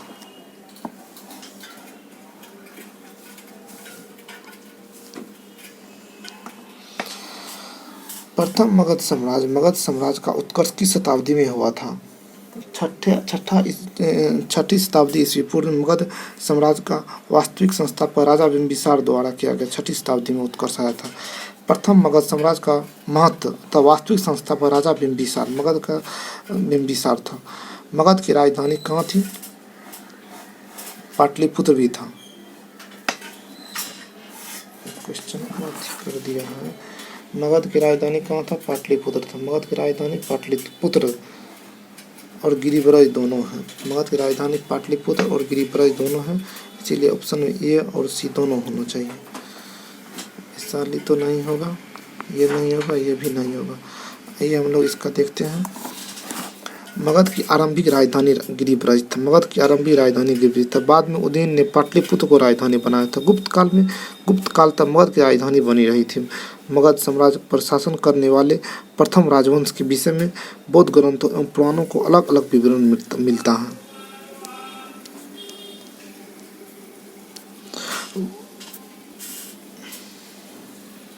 मगध विवरण मिलता है। पुराणों के अनुसार मगध पर शासन करने वाला प्रथम राजवंश वृत्रथ वंश था। इस वंश का पहला राजा जरासंध था, जिसने गिरिब्रज को अपनी राजधानी बनाया। प्राचीन महाजनपद मगध की प्रथम राजधानी कौन सी थी? मगध की प्रथम राजधानी गिरिब्रज होगा। मगध की प्रथम राजधानी गिरिब्रज होगा। इसमें ऑप्शन नहीं दिया हुआ है। मगध की राजधानी कौन सी है? गिरिब्रज। प्राचीन सबसे पहला राजधानी गिरिब्रज। नंद वंश के पश्चात मगध किस राजवंश ने शासक किया? नंद वंश के पश्चात मगध पर किस राजवंश ने शासक किया? मौर्य ने शासक किया। नंद वंश के स्थापना किसने किया था? शिशुनाग वंश का नंद वंश की स्थापना शिशुनाग वंश को अंत करके की गई थी। नंद वंश में कुल राजा 9 थे। उग्रसेन, जिसने पुराणों में महापदम कहा गया था। पंडुगति, भूतपाल, राष्ट्रपाल, गोविसानक, दससिद्धव, केवर्त, घनानंद। नंद वंश के अंतिम शासक घनानंद था। नंद वंश में जनता ने बलपूर्वक जनता से धन वसूलने, छोटी छोटी वस्तुओं पर भारी कर लगाने के कारण जनता शासकों के विरुद्ध हो गया था। चारों ओर से घृणा और असंतोष वातावरण व्याप्त हो गई थी। इसी का लाभ उठाकर चंद्रगुप्त मौर्य एवं चाणक्य ने घनानंद की हत्या कर दी। नंद वंश का अंत कर दिया।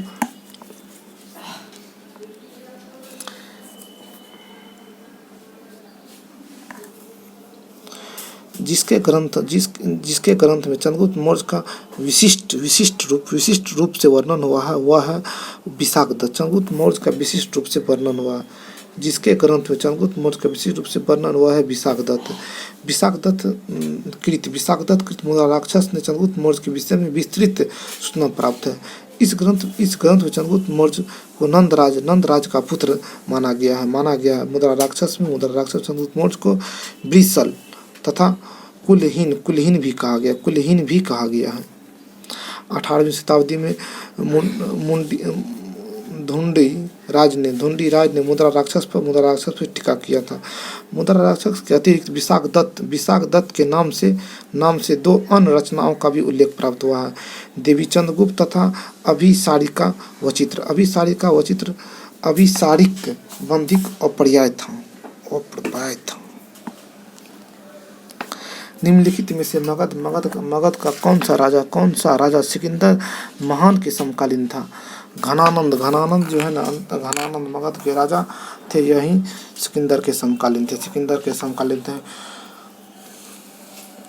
महानंद पद के उत्तराधिकारी और महापदम नंद के उत्तराधिकारी की संख्या पुराण तथा बौद्ध ग्रंथों में 8 मिलती है। इस वंश के अंतिम शासक घनानंद था, जो सिकंदर के समकालीन थे। नंद वंश के अंतिम शासक घनानंद था, जो सिकंदर के समकालीन था। उसने यूनानी लेखकों को अग्रमीज कहा। जेनोफोन उसे बहुत धनाढ़ व्यक्ति बताया। भद्रसाल उसकी सेनापति था। नीचे दिए गए विकल्प कथन और कारण दिया गया है।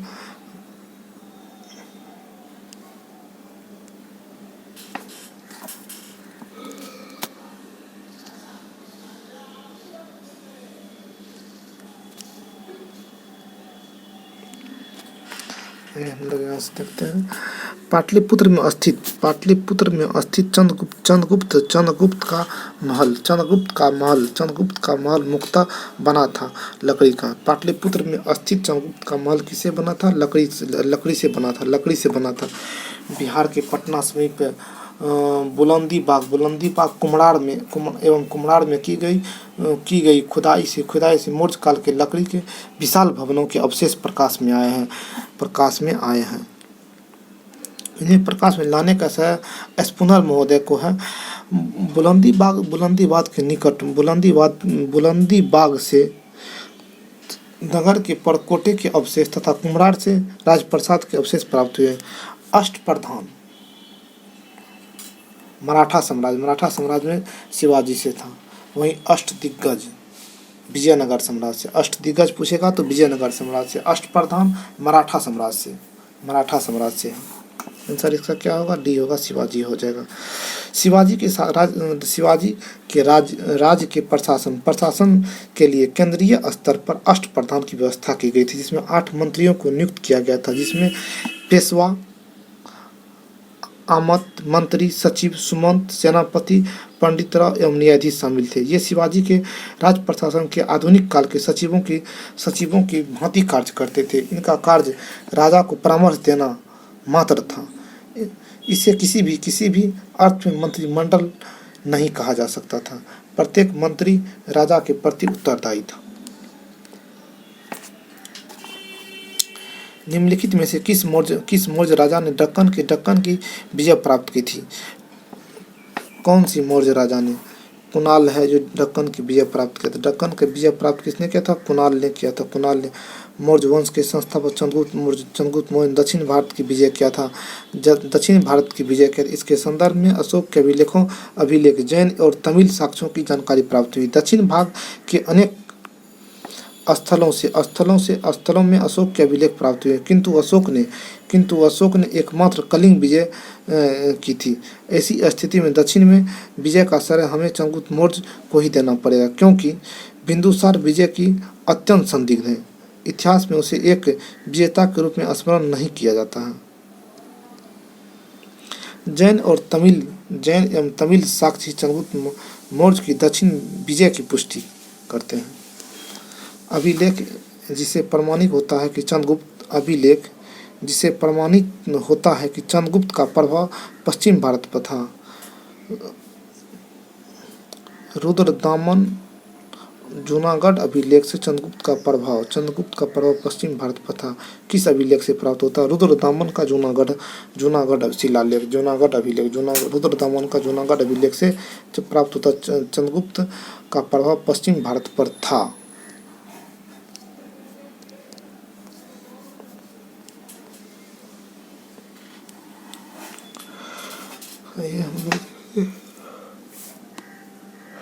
रुद्रदामन की जूनागढ़ अभिलेख से यह ज्ञात होता है कि चंद्रगुप्त मौर्य ने सौराष्ट्र स्थित प्रांतीय शासक पुष्पगुप्त ने वहाँ सुदर्शन झील बनवाई थी। बाद में अशोक ने यूनानी गवर्नर तुष्प से इसे जलाशय के साथ बहुत सी नहरें बनवाई। इस प्रांत को अनर्थ तथा सौराष्ट्र कहा गया। इससे पश्चिम भारत पर गुप्त के आधिपत्य का प्रमाण मिलता है। निम्न में से कौन सा क्षेत्र अशोक के साम्राज्य में सम्मिलित नहीं था? अशोक के साम्राज्य में सम्मिलित नहीं था। श्रीलंका नहीं था। बाद बाकी अफगानिस्तान, बिहार, कलिंग अशोक के साम्राज्य में था। श्रीलंका नहीं था। श्रीलंका अशोक के साम्राज्य में सम्मिलित नहीं। द्वितीय शिलालेख से स्पष्ट होता है कि भारत में अशोक का अधिकार चोल पांड्या, सत्यपुत्र, केरलपुत्र, ताम्रपर्णी श्रीलंका को छोड़कर सर्वत्र सभी जगह था, क्योंकि इन राज्यों में प्रयत्न और सीमावर्ती राज कहा गया है। अशोक के शासनकाल में बौद्ध सभा किस नगर में हुआ था? पाटलिपुत्र, पटना में हुआ था। अशोक के शासनकाल में बौद्ध सभा किस नगर में हुआ था? पाटलिपुत्र, पटना में हुआ था। सिंगली अनुश्रुतियों दीपवंश और महावंश के अनुसार अशोक के राजकाल में पाटलिपुत्र के मुगली पुत्तिस्त की अध्यक्षता में तृतीय बौद्ध संगति का आयोजन किया। तृतीय बौद्ध संगति का आयोजन पाटलिपुत्र किसके शासनकाल में? अशोक के शासनकाल में। इसकी अध्यक्षता तृतीय बौद्ध संगति की अध्यक्षता मुगली पुत्तिस्त ने किया था। मुगली पुत्तिस्त ने किया था। अशोक के शिलालेखों में प्रयुक्त भाषा प्राकृतिक थी। अशोक के इतिहास हमें मुख्यतः उसके अभिलेख से ही ज्ञात होता है। उनकी अभिलेख को 3 वर्गों में विभाजित किया: शिलालेख, स्तंभलेख, गुहालेख। शिलालेख, स्तंभलेख, गुहालेख। शिलालेख में 14 लेखों का एक समूह है जो 8 भिन्न स्थानों से प्राप्त किए गए हैं। ये स्थान है शाहबाजगढ़ी, मानसेहरा, कालसी, गिरनार, धौली, जौगढ़, एरगुडी और सोपारा। अशोक ने अधिकांश अभिलेख प्राकृतिक भाषा ब्राह्मी लिपि में लिखे गए हैं। केवल 2 अभिलेख शाहबाजगढ़ी, मानसेहरा की लिपि ब्राह्मण न होकर खरोष्ठी है। तक्षशिला से अरामेकई लिपि लिखा गया है। यह एक भग्न अभिलेख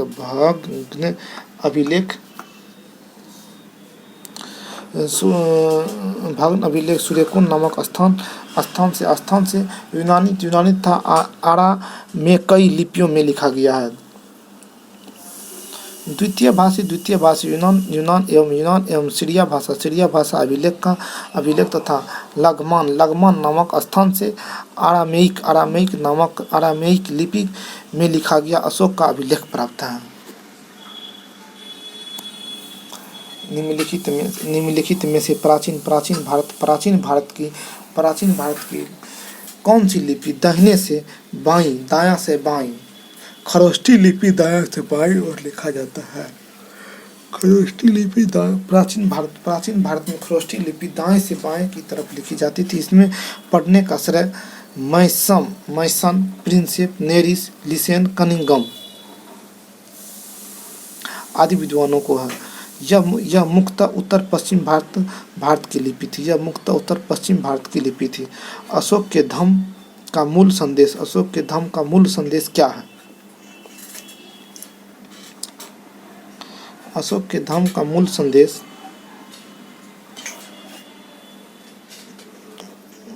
राजा के प्रति वफादारी, शांति, अहिंसा, बड़ों का सम्मान, धार्मिक सहनशीलता, उपयुक्त में से कोई नहीं, उपयुक्त में से एक से अधिक। अशोक धम्म एक नैतिक संहिता थी। अशोक अपने दूसरे और 7वें अभिलेख के माध्यम से संदेश देता है: आपासिन्वे, बहुकायने, दया, दाने, सच्चे स्वच्छ, माधवे, साधवे चो। अर्थात कम पाप करना, कल्याण करना, दया दान करना, सत्य बोलना, पवित्रता से रहना, स्वाद में मधुरता एवं शुद्धता बनाए रखना। इस प्रकार अशोक धम्म की मूल संदेश शांति और अहिंसा, बड़ों का सम्मान एवं धार्मिक सहनशीलता सही है।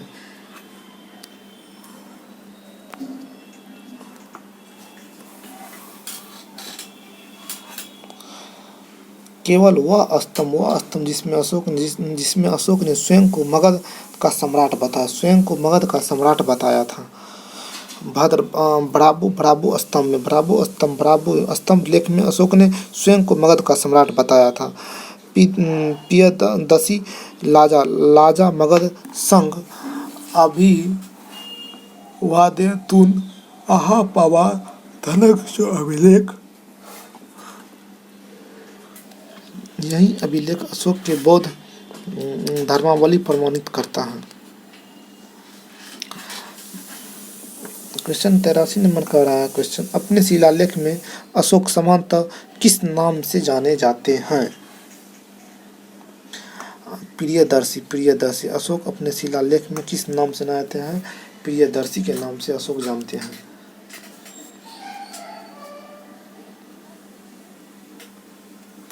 अशोक के शिला अब अशोक ने अभिलेखों में सर्वत्र उसे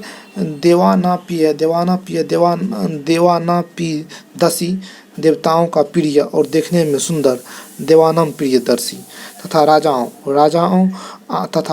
आदि उपाधियों को संबोधित किया था। पुराणों में उसे अशोकवर्धन कहा गया।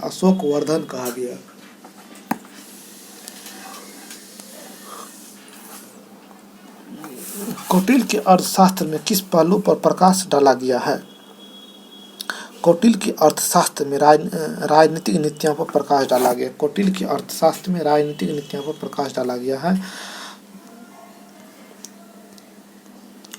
कौटिल्य के अर्थशास्त्र द्वारा चंद्रगुप्त मौर्य के शासनकाल की बहुत सी बातें ज्ञान प्राप्त होती है।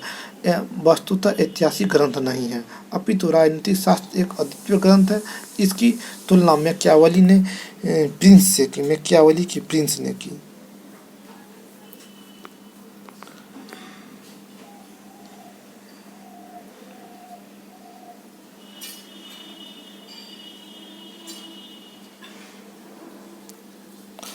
मैकियावेली के प्रिंस से की गई है।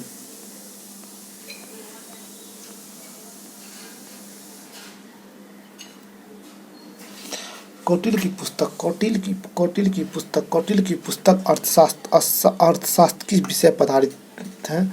कौटिल्य की पुस्तक अर्थशास्त्र किस विषय पर आधारित है?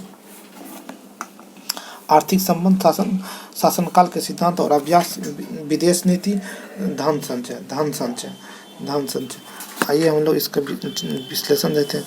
कौटिल्य यानी कि चाणक्य, कौटिल्य को चाणक्य भी कहा था। चाणक्य द्वारा मौर्य काल में रचित अर्थशास्त्र के शासन सिद्धांत और अभ्यास की पुस्तक है। इसमें राज्य के लिए मंडल सिद्धांत, विदेश नीति की व्याख्या करता है। इसके अलावा सप्तांग सिद्धांत राजा, आमत, जनपद, दुर्ग, कोष, दंड एवं मित्र की सर्वप्रथम व्याख्या मिलती है। अर्थशास्त्र में तत्कालीन प्रशासन और कृषि, शिल्प एवं व्यापार व्यवस्था का विस्तार जानकारी प्राप्त होता है। मेगास्थानी ने भारतीय समाज में कितने श्रेणियों को विभाजित किया था? मेगास्थानी ने भारतीय समाज को 7 श्रेणियों में विभाजित किया था। मेगास्थानी ने अपनी पुस्तक इंडिका में भारतीय समाज को 7 श्रेणियों में विभाजित किया था। दार्शनिक, कृषक, पशुपालक, कारीगर, योद्धा, निरीक्षक और सभासद। मेगास्थानी भारतीय समाज में दास प्रथा के प्रचलित होने का उल्लेख नहीं किया था। मौर्य काल में कोई व्यक्ति न तो अपनी जाति के बाहर विवाह कर सकता था, न ही उसे भिन्न पेशा अपना सकता था।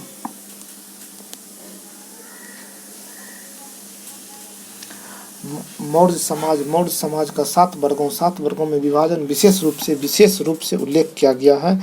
मेगास्थानी की पुस्तक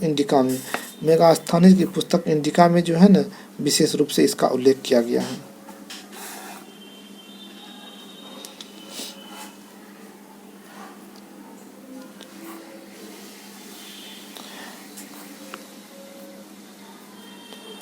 Periplus of the Erythraean sea किसने लिखी थी? किसने लिखी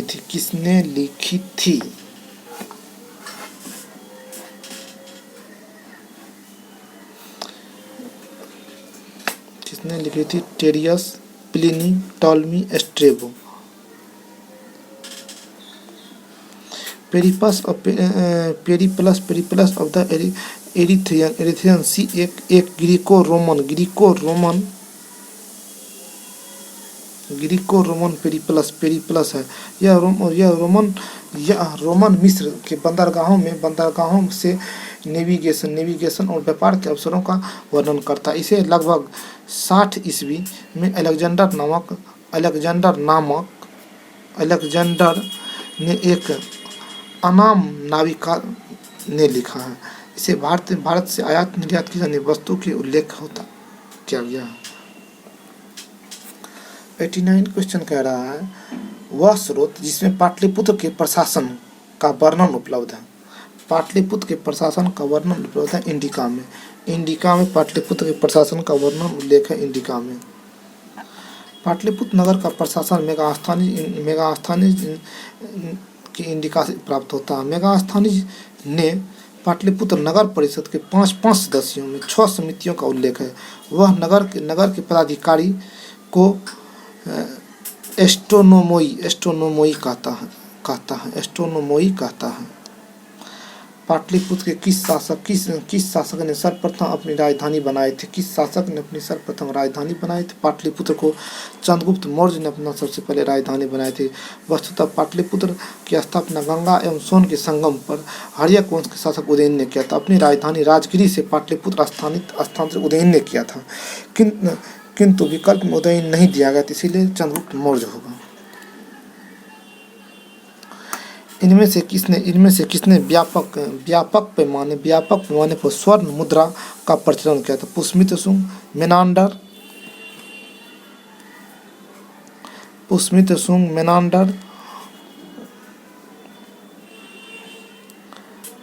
बीमा कॉडफिशियस होगा। इसका आंसर सबसे ज़्यादा जो है ना, सर्वप्रथम व्यापक पैमाने पर स्वर्ण मुद्रा का प्रचलन किसने किया था? बीमा कॉडफिशियस। कुषाण शासकों द्वारा व्यापक पैमाने पर स्वर्ण मुद्रा का प्रचलन प्रारंभ करना तथा भारतीय उपमहाद्वीप में उनका सबसे महत्वपूर्ण योगदान था। कुषाण शासक बीमा कॉडफिशियस को स्वर्ण मुद्राओं का प्रचलन का श्रेय प्राप्त है। कला की गंधार शैली निम्न समय फली फूली थी। कुषाण के शासनकाल में कला की गंधार शैली कुषाण के समय फली फूली थी। कुषाण शासक कनिष्क के शासनकाल में कला क्षेत्र में 2 स्वतंत्र शैलियों का विकास हुआ था। एक गांधार शैली, एक मथुरा शैली, दूसरा मथुरा शैली थे। इन दोनों में कनिष्क की ओर से पर्याप्त प्रोत्साहन दिया गया। गांधार कला यूनानी कला से प्रभावित है। इनमें से किस शासक ने चतुर्थ बौद्ध संगति कश्मीर में आयोजित किया था? कनिष्क के शासनकाल में चतुर्थ बौद्ध संगति आयोजित किया गया था। चतुर्थ बौद्ध संगति का उपाध्यक्ष अश्वघोष था। उपाध्यक्ष कौन था? अश्वघोष था, जबकि अध्यक्ष वसुमित्र था।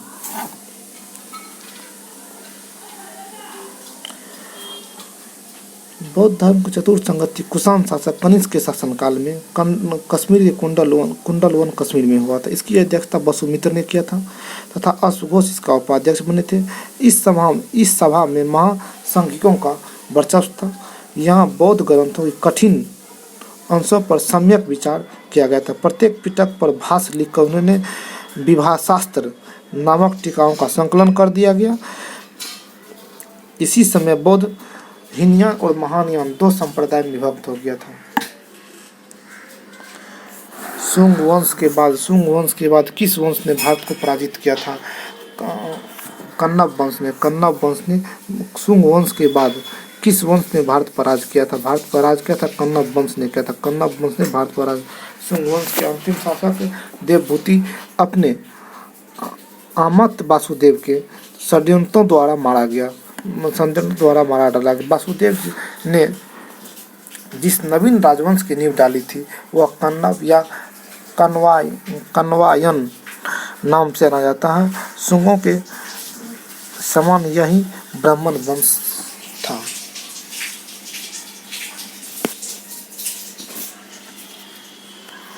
राजा खारवेल का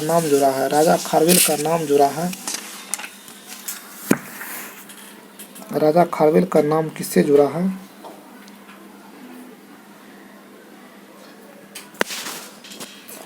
हाथी गुफा अभिलेख के साथ राजा खारवेल का नाम जुड़ा। हाथी गुफा अभिलेख के साथ जुड़ा हुआ है। कलिंग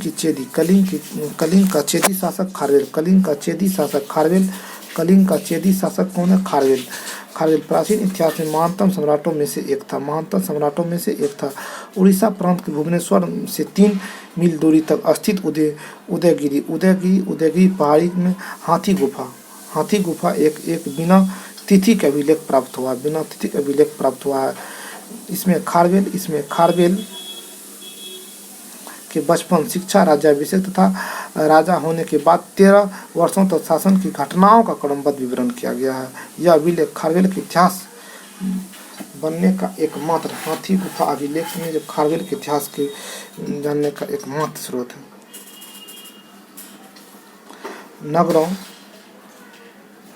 नगरों का क्रमिक पतन किस काल की महत्वपूर्ण विशेषता है? गुप्त काल की महत्वपूर्ण विशेषता। नगरों का क्रमिक पतन किस काल की एक महत्वपूर्ण विशेषता? गुप्त काल की एक महत्वपूर्ण विशेषता है। गुप्त काल में नगर क्रमिक पतन की ओर अग्रसर हुए। संपूर्ण गंगा घाटी जो शहर पहले अत्यंत समृद्ध अवस्था में थे, उसमें से अधिकांश को गुप्त में या तो त्याग दिया गया या वहाँ का अवसान में पर्याप्त विघटन हुआ। पाटलिपुत्र जैसे महत्वपूर्ण नगर हेंगसांग के आगमन तक गांव बन गया।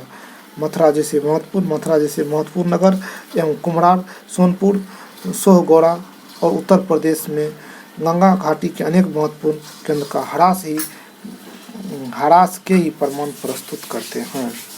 निम्नलिखित में कौन सा बंदरगाह गुप्त काल में उत्तर भारतीय व्यापार के लिए उपयोग किया जाता था?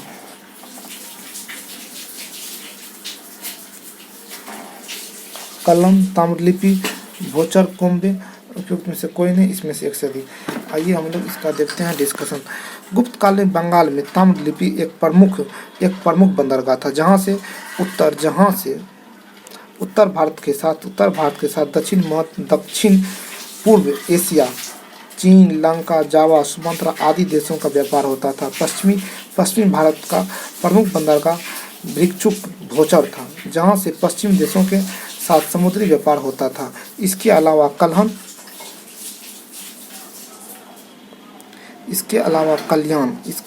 कल्याण तथा बॉम्बे से भी उत्तर भारतीय का व्यापार होता था। किस वंश ने मंदिर एवं ब्राह्मणों को सबसे अधिक ग्राम अनुदान में दिया था? सबसे ज्यादा ग्राम अनुदान में गुप्त वंश ने दिया था। किस वंश ने ब्राह्मणों को सबसे अधिक ग्राम अनुदान में दिया था? अनुदान में कौन गुप्त वंश के शासक दिया था? गुप्त वंश ने दिया था ब्राह्मण को।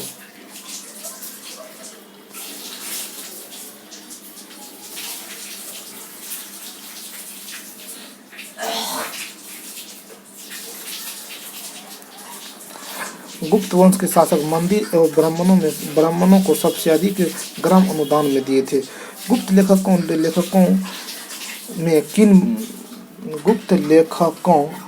में जिन भूमिदानों का उल्लेख किया गया, उससे स्पष्ट है कि भूमिदान के साथ साथ गांव की भूमि से उत्पन्न होने वाली आय भी गृहिता को सौंप दी जाती थी। गुप्त युग में भूमि राजस्व दर क्या थी? उपज का 6वां भाग 1/6 था। गुप्त युग में भूमि राजस्व की दर था उपज का 6वां भाग। गुप्त काल में जो लोग राजकीय भाषा पर कृषि करते थे, उन्होंने अपनी उपज का एक भाग राजा को देकर कर के रूप में देना पड़ता था, जो षष्ठांश होता था। गुप्त अभिलेख में भूमि कर को उद्रंग तथा भाग कर कहा गया। भगवत संप्रदाय के विकास में किसकी देन अत्यधिक है? गुप्त का। भगवत संप्रदाय में सबसे ज्यादा योगदान किसका है? गुप्त का योगदान सबसे ज्यादा। भगवत संप्रदाय के विकास में किसकी देन अत्यधिक थी? गुप्त का थी। भागवत अथवा वैष्णव धर्म का चरमोत्कर्ष गुप्त राजाओं के शासन काल में हुआ था। गुप्त नरेश वैष्णव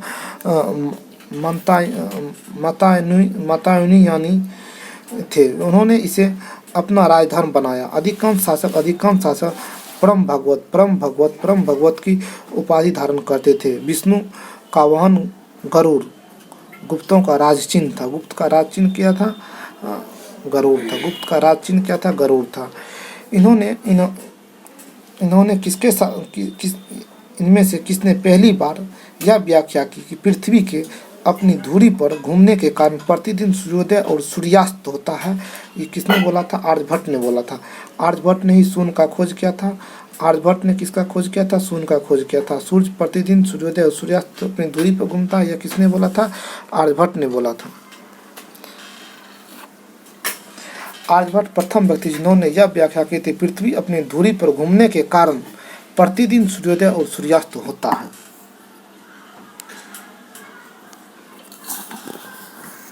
इनमें से कौन गुप्त काल में इनमें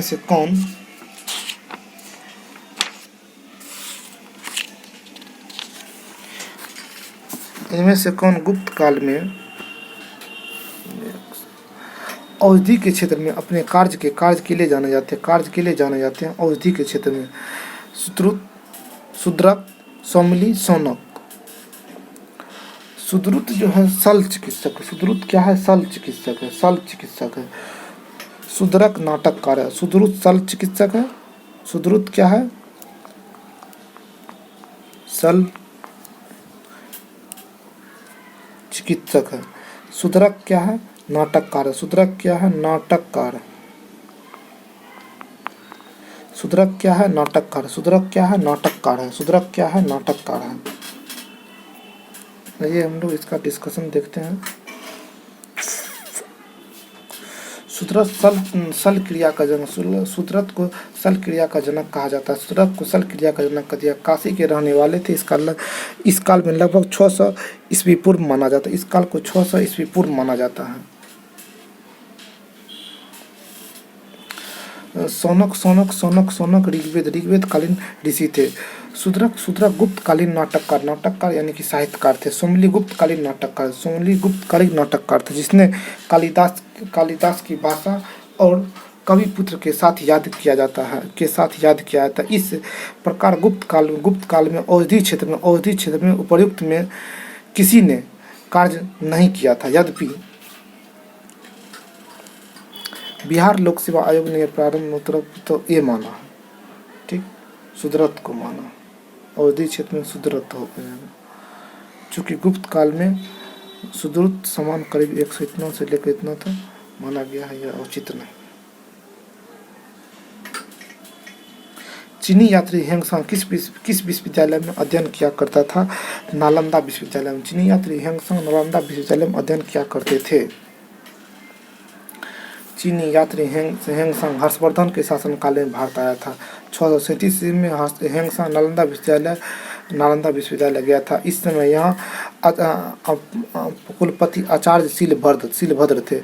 लगभग 150 वर्ष तक नालंदा में निवास करके उसने योग शास्त्र का अध्ययन किया। इसके बाद वह बंगाल, उड़ीसा, धान्य कटक होते हुए भी कजंजी पहुंचा था।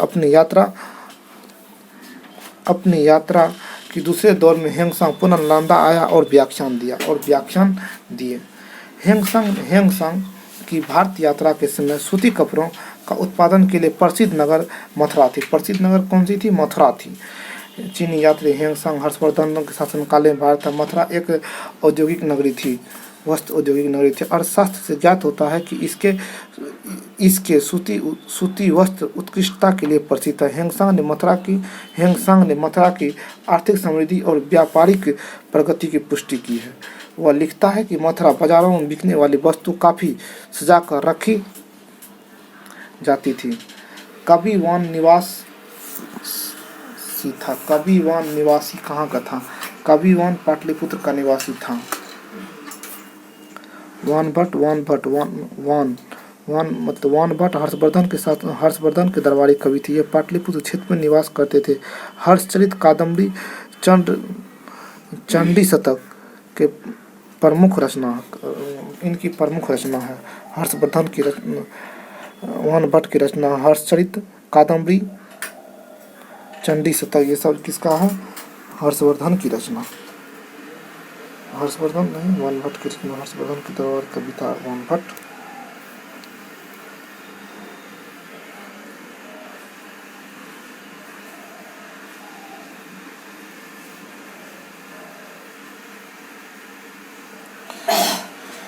चीनी यात्री इत्सिंग ने बिहार का भ्रमण किया था। लगभग कब किया था? चीनी यात्री इत्सिंग ने बिहार का भ्रमण उपयुक्त में से कोई नहीं आंसर दिया हुआ है। तो चीनी यात्री इत्सिंग 671 से 672 ईस्वी में जब वह युवक था तो उन्होंने 73 बौद्ध सहयोगियों के साथ बौद्ध धर्म के अवशेषों को देखने की इच्छा से उन्होंने पश्चात विश्व भ्रमण करने का निश्चय किया था। विश्व का भ्रमण करने का निश्चय किया था। वह दक्षिण के समुद्री मार्ग से होकर भारत आया था। 675 से 685 तक नालंदा विश्वविद्यालय में अध्ययन किया। 693 से 94 तक लगभग सुमांत्रा होता हुआ वह चीन लौट गया था। प्रसिद्ध चीनी यात्री फायान किसके शासनकाल में भारत आया था? चंद्रगुप्त द्वितीय यानी कि विक्रमादित्य, चंद्रगुप्त द्वितीय और विक्रमादित्य, चंद्रगुप्त विक्रमादित्य या द्वितीय के शासनकाल में भारत आया था। चंद्रगुप्त द्वितीय विक्रमादित्य शासनकाल में चीनी यात्री फायान भारत के विभिन्न स्थानों का भ्रमण किया। नालंदा विश्वविद्यालय की स्थापना किसने किया था? कुमारगुप्त। नालंदा विश्वविद्यालय की स्थापना कुमारगुप्त ने किया है। कुमारगुप्त ने किया। हेंगसांग के अनुसार नालंदा विश्वविद्यालय की स्थापना शिखरादित्य था, जिन्होंने बौद्ध धर्म के त्रिरत्नों की प्रति महती श्रद्धा के कारण इसकी स्थापना करवाई थी। शिखरादित्य की पहचान कुमारगुप्त प्रथम से की। कुमारगुप्त प्रथम की प्रसिद्ध उपाधि महेंद्रादित्य, कुमारगुप्त या महेंद्रादित्य। इसी कुमारगुप्त नालंदा विश्वविद्यालय का स्थापना कुमारगुप्त या महेंद्रादित्य ने करवाया था। ताम्रपत्र लेख दर्शाते हैं कि प्राचीन काल में बिहार के राजाओं का संपर्क था जावा और सुमात्रा से मिलता। ताम्र लेख दर्शाते हैं कि पालवंशी शासक देवपाल बौद्ध मतानुयायी था। लेखों में उसे परम सोगत कहा गया। उसने जावा के शैलेंद्र वंशी शासक बालपुत्र के देवपुत्र ने नालंदा में एक बौद्ध विहार बनवाने के लिए 5 गांव दान दे दिए थे। 5 गांव क्या किया? स्वर्ण भूमि का वह राज कौन था जिसने नालंदा में एक बौद्ध विहार की स्थापना की तथा उसके रख रखाव हेतु अपने दूत द्वारा देवपाल के 5 गांव दान देने की प्रार्थना की थी? बालपुत्र देव ने किया था। स्वर्ण भूमि के शासक बालपुत्र देव ने नालंदा में एक बौद्ध विहार की स्थापना की। उसके रख रखाव हेतु अपने दूत द्वारा देवपाल से 5 गांव देने के लिए प्रार्थना की थी। नालंदा विश्वविद्यालय के विनाश के कारण मुसलमान था। नालंदा विश्वविद्यालय के विनाश के कारण कौन था? मुसलमान था। नालंदा विश्वविद्यालय बख्तियार खिलजी के अधीन तुर्क मुसलमान आक्रमणकारियों द्वारा नष्ट किया गया था। यह भारत में बौद्ध मत के लिए पतन के अंतिम प्रहार के रूप में देखा जाता है। खजुराहो मंदिर चंदेल शासकों ने बनवाया था। खजुराहो का मंदिर चंदेल शासक ने बनवाया था। कहाँ पे है? मध्य प्रदेश के छतरपुर में है। आइए इसका डिस्कशन देखते हैं। खजुराहो के मंदिर चंदेल राजाओं के समय 950 से लेकर के 1050 ईस्वी के बीच बनाए गए। यह मंदिरों में कंदरिया महादेव का मंदिर सर्वोत्तम खजुराहो मध्य प्रदेश के छतरपुर जिला में स्थित है। विक्रमशिला शिक्षा केंद्र की स्थापना के नाम से स्थापना का नाम है। विक्रमशिला की स्थापना धर्मपाल ने किया था। विक्रमशिला विश्वविद्यालय भागलपुर बिहार के भागलपुर में जिला में स्थित है। इसकी स्थापना पाल वंश के धर्मपाल ने किया था। दीपंकर श्री ज्ञान जो उपाध्यक्ष अतीश के नाम से प्रसिद्ध थे। यहाँ के प्रसिद्ध विद्वान थे। ये तिब्बत भी गए थे। निम्नलिखित राजवंशों में किसका उल्लेख संगम साहित्य में नहीं हुआ है? संगम साहित्य में कंदम का नहीं हुआ है। संगम साहित्य में चेर पांड्या और चोल का हुआ है।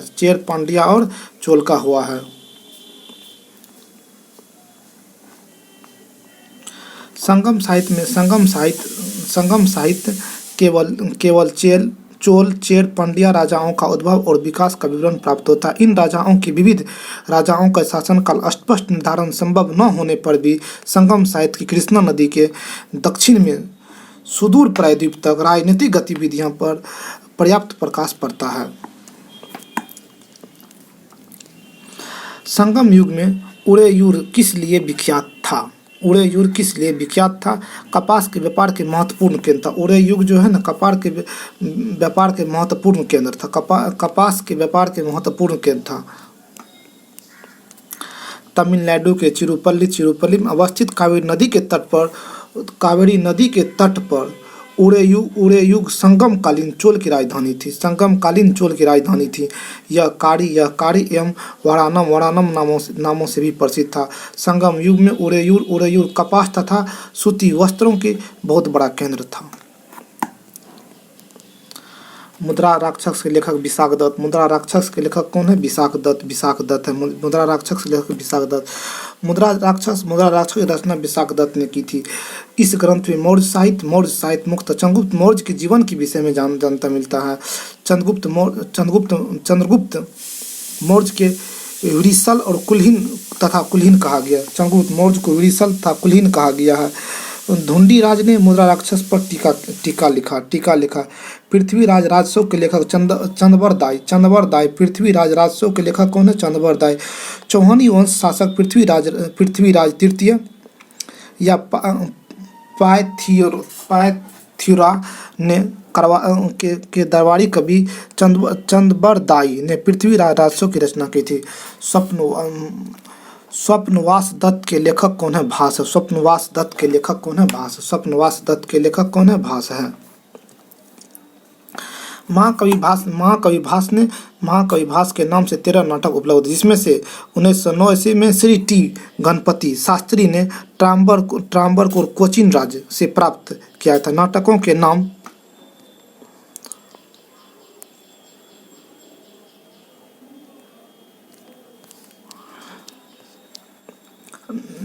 नाम जो है प्रतिज्ञा योगांधरम, स्वप्नवास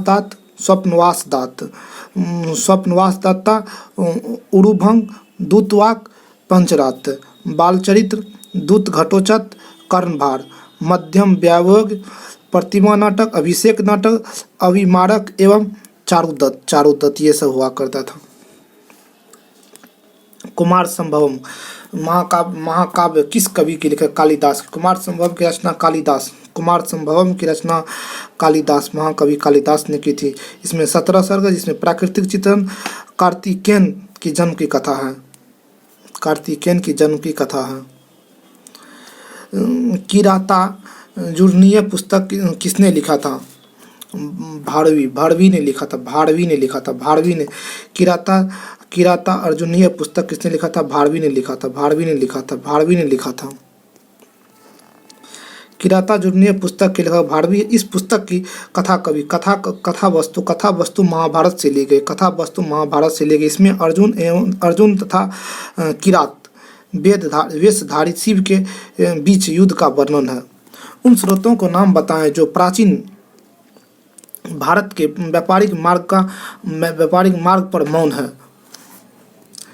मिलिंद पन्हो व्यापारिक मार्ग पर मौन है। पाली भाषा में बौद्ध भिक्षु नागसेन द्वारा लिखित मिलिंद पन्हो, नागसेन ने लिखा है मिलिंद पन्हो। नागसेन और हिंदी यवन शासक मानेंडर के बीच वार्तालाप का वर्णन है मिलिंद पन्हो में। व्यापारिक मार्ग का वर्णन नहीं मिलता है इसमें। हर्षचरित पुस्तक के लेखक कौन है? बाणभट्ट। हर्षचरित ग्रंथ की रचना सुप्रसिद्ध लेखक बाणभट्ट ने की। हर्षचरित ग्रंथ की रचना सुप्रसिद्ध लेखक बाणभट्ट ने किया। यह वर्धन वंश के इतिहास के प्रमुख स्रोत है। यह एक आख्यायिक है जिसमें लेखक अपने समकालीन शासक एवं उसके पूर्वजों के जीवन वृत्त का वर्णन प्रस्तुत करता है।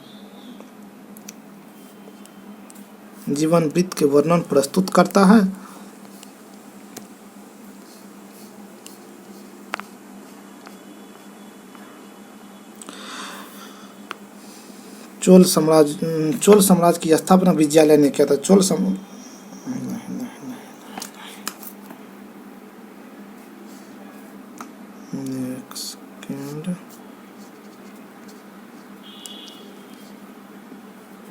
चोल वंश के संस्थापक विजयालय। चोल वंश के संस्थापक कौन है? विजयालय। चोल वंश की स्थापना किसने किया था? विजयालय ने किया था।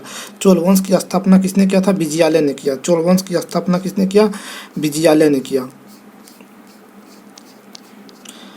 चोल वंश की स्थापना विजयालय ने की, जो प्रारंभ में पल्लवों का एक सामंती सरदार था, सामंती सरदार था। उसने 850 ईस्वी में तंजौर को अपने अधिकार में कर लिया था। तंजौर में शैव मंदिर, राजेश्वर मंदिर यानी कि बृहदेश्वर मंदिर का निर्माण राजा राज प्रथम ने किया था। चोल काल किसके लिए प्रसिद्ध है? चोल काल किसके लिए प्रसिद्ध है? ग्राम पंचायत, विलेज असेंबली के लिए प्रसिद्ध है। चोल काल ग्राम असेंबली के लिए प्रसिद्ध है। चोल काल ग्राम असेंबली के लिए प्रसिद्ध है। चोल शासन की सबसे उल्लेखनीय विशेषता स्वायत्त शासी ग्रामीण संस्थानों के संचालन में परिलक्षित होती है। ग्राम पंचायत चोल काल में प्रसिद्ध था। उत्तर मेरूर से प्राप्त अभिलेख से ग्राम सभा के कार्यों आदि का विस्तृत वर्णन प्राप्त होता है। कौन सा मध्यकालीन भारतीय साम्राज्य व्यापक स्तर पर स्थानीय स्वशासन के लिए प्रसिद्ध है? चोल। मध्यकालीन भारतीय साम्राज्य व्यापक स्तर पर स्थानीय स्वशासन के लिए प्रसिद्ध कौन था? चोल शासक प्रसिद्ध था। दक्षिण भारत के मंदिर के आकर्षक द्वार क्या कहलाते हैं? गोपुरम कहलाते हैं। गोपुरम। दक्षिण भारत में मंदिरों के आकर्षक द्वार क्या कहलाते हैं? गोपुरम कहलाते हैं। दक्षिण के मंदिर का आकर्षक द्वार को गोपुरम कहते हैं। पांड्य चोल की राजकला में द्रविड़ शैली पनपती रही। पांड्या काल में मंदिर छोटे होते थे, किंतु उनके प्रांगण के चारों ओर अनेक प्राचीर बनाए जाते थे। इसके प्रवेश द्वार जिसे गोपुरम कहा जाता था, भव्य, विशाल एवं प्रचुर मात्रा में शिल्पकारिताओं के अलंकृत होते थे। चोलकालीन वास्तुकला की विशेषता मंदिर नहीं अपितु गोपुरम था। आज हम लोग यहीं तक इतिहास को 3 भाग, प्राचीन इतिहास, मध्यकालीन इतिहास को जो है ना 3 भागों में बांटकर हम लोग पढ़ते हैं। हिस्ट्री को प्राचीन, नंबर 2 में मध्यकालीन मिडेवल हिस्ट्री, और नंबर 3 में मॉडर्न हिस्ट्री। तो ये तीनों हो गया मॉडर्न हिस्ट्री।